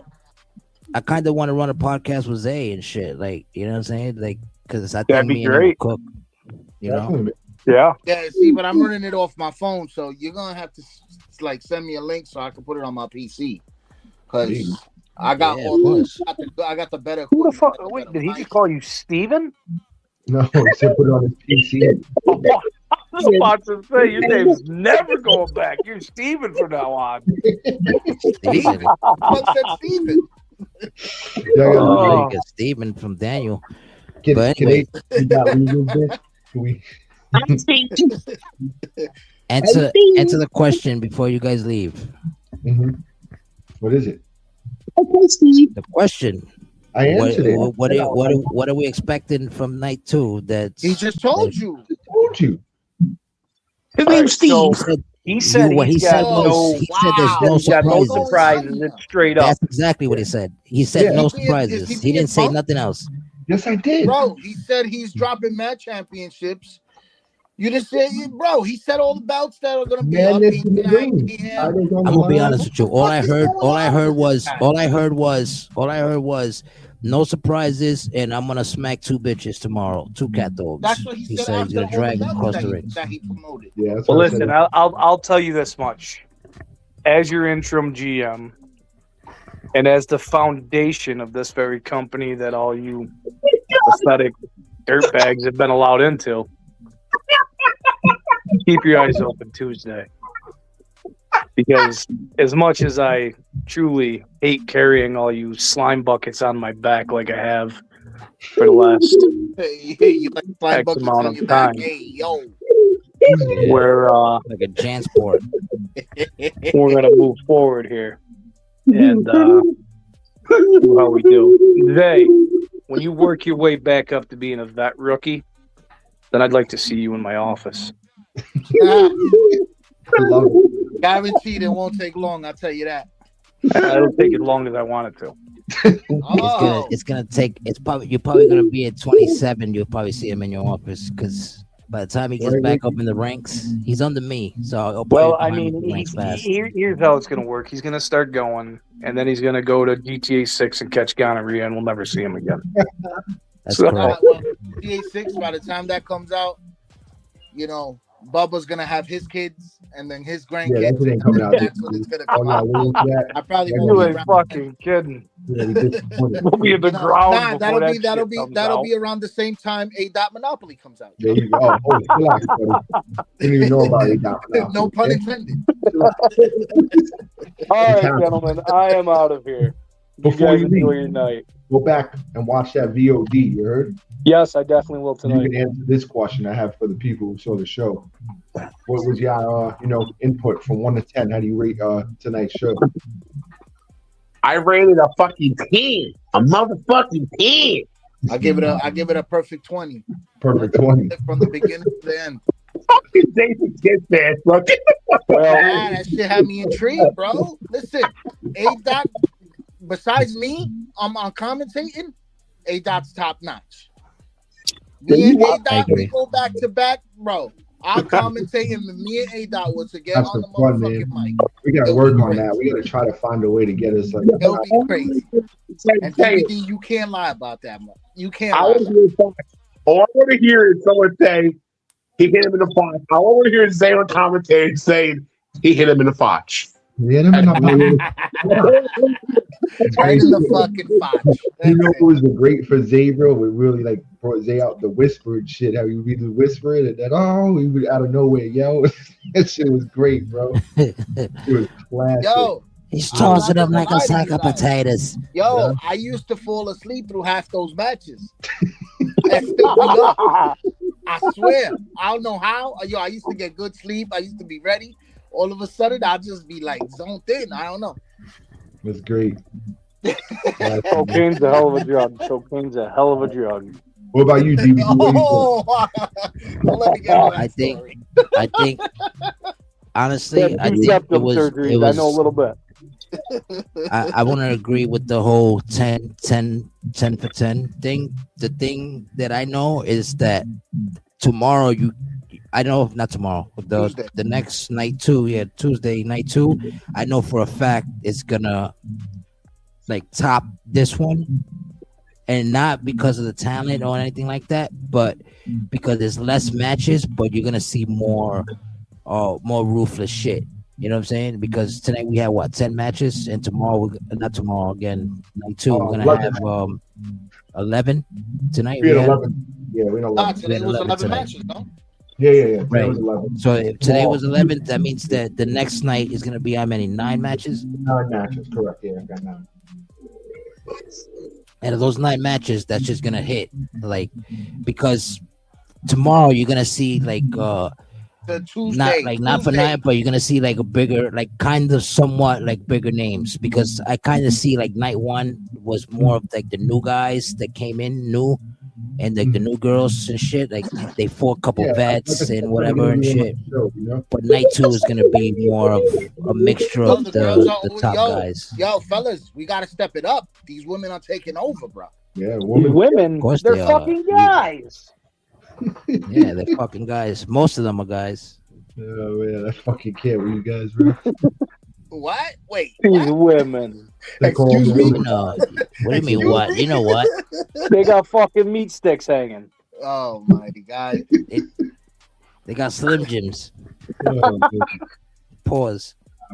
Night 2, like I said, man, just get ready for it. When it happens, shit's gonna hit the fan, bro. It's in the ceiling. I agree.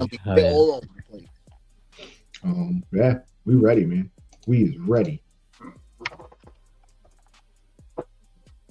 Oh yeah, shout out to your podcast yesterday. I was listening to it, but then I started watching the Fundora fight. Yeah, that's what they went to go do too. Thurman got smoked by that tall dude. I was listening to it too, and then I went and watched Real Boxing EGO. EGO.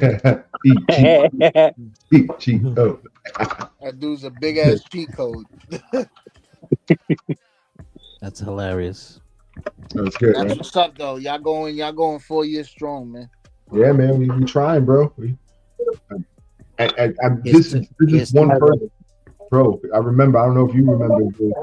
He hit me up one day back in 22. You know, and him and me, word for word. Yo, we could do this shit for years. We got stories for years. I don't know if you remember that conversation, Jay. Yeah, of course. We got stories forever.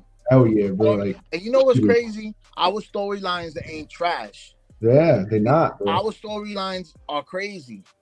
And the storylines click in. Yes. Like when you put the puzzle pieces together, that shit makes a fire puzzle, and you're like, yo, that shit is mind-boggling. Because remember Back for Blood when DVD turned his back on me?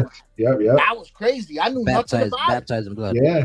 Baptized in blood. I didn't know nothing about it. Yeah. The motherfucker turned his back on me because he was jealous. There you go. Open it up. But that's what made DVD though. Yeah. You had to do that. You had to do that because you were in my Yeah, I shadow. had to do that. You know, there was a wing and you was under it. All right, that's pushing it, but yeah. And then when DWO had beef for PRX, that shit was even way better. Yeah, it was a couple, man. Or when fucking A Dot joined DWO, you know. Oh, that was bro. Or when DVD thought he was back in DWO and they get tossed through the fucking car. The car, the car. Yo, that was great when he got tossed into the car and then they showed the picture. He was all beat up. He had the sling on and everything. That was great. Yeah, so class even this year, bro. I mean, you wasn't here for this like really whole year, but they had Mad King running around. They beat him down in 3 different parts and stripped him into his tidy whities, bro. Oh, yeah, bro. Beautiful. They were custom though. I'm gonna throw it out there. Had my logo on it. It was custom. Got dude back beating Hitman up in a skirt. Like it was crazy, bro. It's cooking you.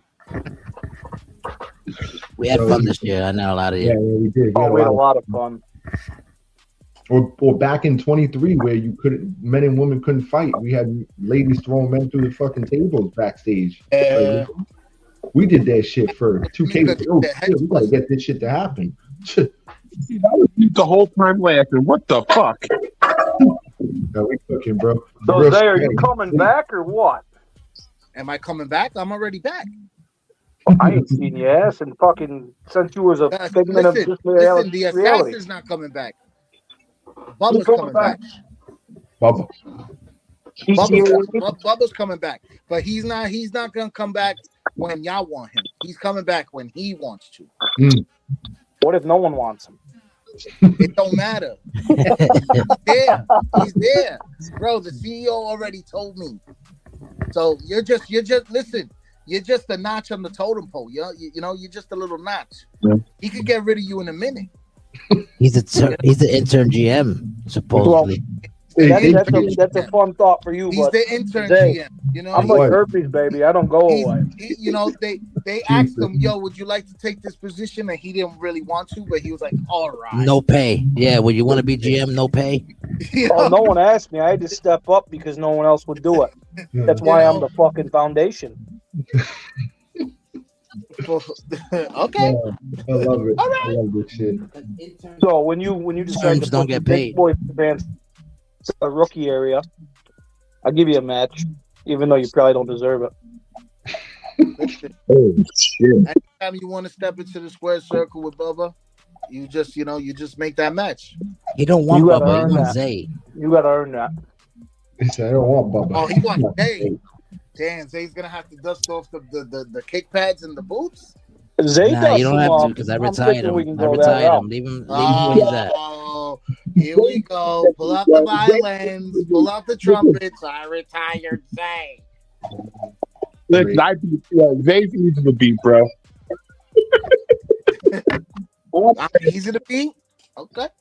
You were bro. I fought 7 times in a row. Won my championship 7 times in a row. Nobody could beat me. I was unbeatable. And then A-Dot didn't pay me enough, so I said, "Fuck this shit. I gotta go sell keys of coke." And I sold keys of coke, and that was making me more money. I was getting pussy. I was doing what I was doing. I was driving the nice cars, you know. On Grove Street. He had me in a Honda Civic coupe, and I'm fucking 6'1".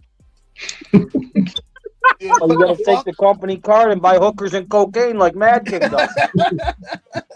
Listen, I didn't even have to buy it. I had it right there, you know. And, I'm going to sleep. So, Mad King ain't on a show. That company card gets hookers and cocaine. That's it. Use the company card. Nah, but yeah. Ego beat him. Yeah, we know who beat him. Ego said, "Hold on." Then what happened? Man, these guys wasn't paying with enough rice. You heard? We don't have that kind of money. Shit. Take what you get. Yeah, that's it. You know. Because listen, I want 6,500. We good. That's great. What's that in yen? Like $5? No, I want that 6,500, bro. That's it. There's Z-Feds out there. If you want that title shot, you want that money, go ahead, go to them, bro. Sure, He said, "Y'all give me $50 if you give me your hashtag so I can put you in my Royal Rumble." Listen, I'm gonna give you a couple shirts. I'm gonna give you some merch. Oh yeah. Hold up. But soon enough, when I get my shit together, there will be GW merch. GW merch coming. I'll be More making, merch. oh no! Tell them about that before they leave. Tell them about that. What you're talking about? Tell them exactly what you're talking about. Yeah, let me hear a little bit about this. I'll be making I'll be making your car limited edition, however you want. I can leave it blank. You can paint it yourself, or I can paint it for you. Like an action figures. It'll be a 3D printed model. Yo, let's fucking go. And chill. I know I don't want to step on no toes because I know. Nah, you're good. You mean to tell me I can literally buy an action figure of Psycho and take a video of dipping him in dog shit? Yeah, if you want to do that, you're fine with me. As long as you listen, as long as you buy the merch, I don't care. I'll make it. I got some fucking ideas for live promos, boy. Oh, you motherfucker! I'll ship you your guys' action figures after I do what I do with them. But they're gonna smell a little funny. But yeah, I'm getting my shit together on that too. So, DBD seen a couple of some work of mine and shit.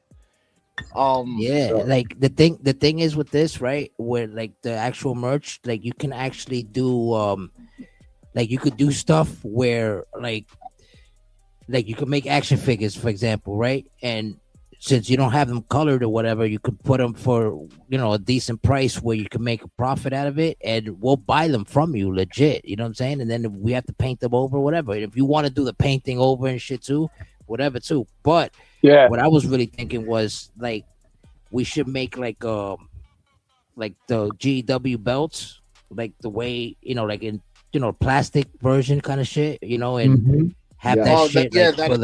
That's definitely that could definitely be a thing. So hold on 1 second. Give me 1 second. The OG belt, the images of the OG belt. I got you. I'm gonna make John Wigginton. I'm gonna print it out. You want a shirt made of? I'm gonna show you that shit, and I'm gonna send it to you. You want a shirt made of? It's not gonna be American made out of Badass. metal. It'll be made out of filament, but the shit'll look dope. John Wigginton, you want a shirt made of the American Badass like he wears? Hit up Chassis So Crafty on Instagram or in the chat. She's under merch. Her shirts are fucking fire, and you can't beat her prices. 100%. Period. I'll send it. You can get it. You can do what he wants. She just sent you that cup, right? Yeah. Fuck yeah, dude. I just brought one of them to church today. Yo, hand it out to your church. Let them know. Yo, hit everybody dip. Oh yeah. Nah, we can hear you. Yep. Yo. Hello? Yeah, we hear you. Yeah, we hear you. Oh, I don't hear nobody else. I don't hear nobody. I'm going to sleep, bro. I'm out of this bitch. Yeah, I'm the same. Appreciate it. All right, boys. From the foundation. Yeah. Rookie, it was good to meet you tonight. I'm glad you're real. DBD, I'll catch you down the road, brother. And A-Dot, you know it. Had a spot for you. Yep. May still have a spot for you. I haven't decided yet. Cool. Good night to all. Good night. Yes, sir. So, A-Dot is out of here too. Zay's in the building. Ladies and gentlemen, y'all already know what time it is. This was another episode of that This and That podcast where we speak about it so they don't have to whisper about it. This was the GW 4-year anniversary recap, night 1. We'll be back for night 2, possibly this next coming weekend. Tuesday. Coming weekend. Yeah, but I mean the podcast, the recap. Oh, okay. You know what I'm saying? You guys know. And you guys want to add anything before we say goodbye to the people? We off this bitch. Thank you. I appreciate y'all, man. Get ready Peace, for love. Rock and roll. Rock and roll. Coke, bitches, and hoes. Stay positive. Hashtag fly high crow. You heard? Say the assassins out. Fly high crow, ladies and gentlemen. You already know. Shout out to John Wigginton. Yes, again, condolences from the Global Production family to you and your family. You already know. Everybody who pulled up, appreciate you guys for being here. A-Dot, it's an honor. Continue doing what we do. And we'll see you Tuesday. And if we could do a Tuesday, maybe an hour recap, we could do a recap for maybe like an hour or something just to review the matches and boom, you know what it is. Gotcha. But anyways, we out this bitch, ladies and gentlemen. Y'all know what time it is. GW 4-year anniversary. This and that podcast. We out this bitch. Peace.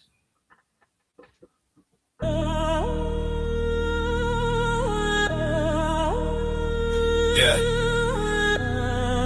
Yeah. Yeah. Listen that, roll it up, that shot. Dimes in the back with the back, keep it real like that. Listen that, roll it up, that shot. Dimes in the back with the back, keep it real like that. Yup. Mic on, ashtray by the laptop. Big talk, tiny room, but the facts pop. He don't fall when the stats drop. If the truth heavy, then it land with the glass knock sharp mind. Tip drawn like an arrow, cut it through the spin, never narrow. Every story that he like got marrow. His deep, but he say it all casual. Yeah. Isn't that, smoking with dimes, we talk facts. Keep it 100, that's that. Never backing down, stand fast. On point like an arrow, that's dimes. Every ball heavy, sharp lines. Isn't that where the real shines? Isn't that where the real shines? Yeah.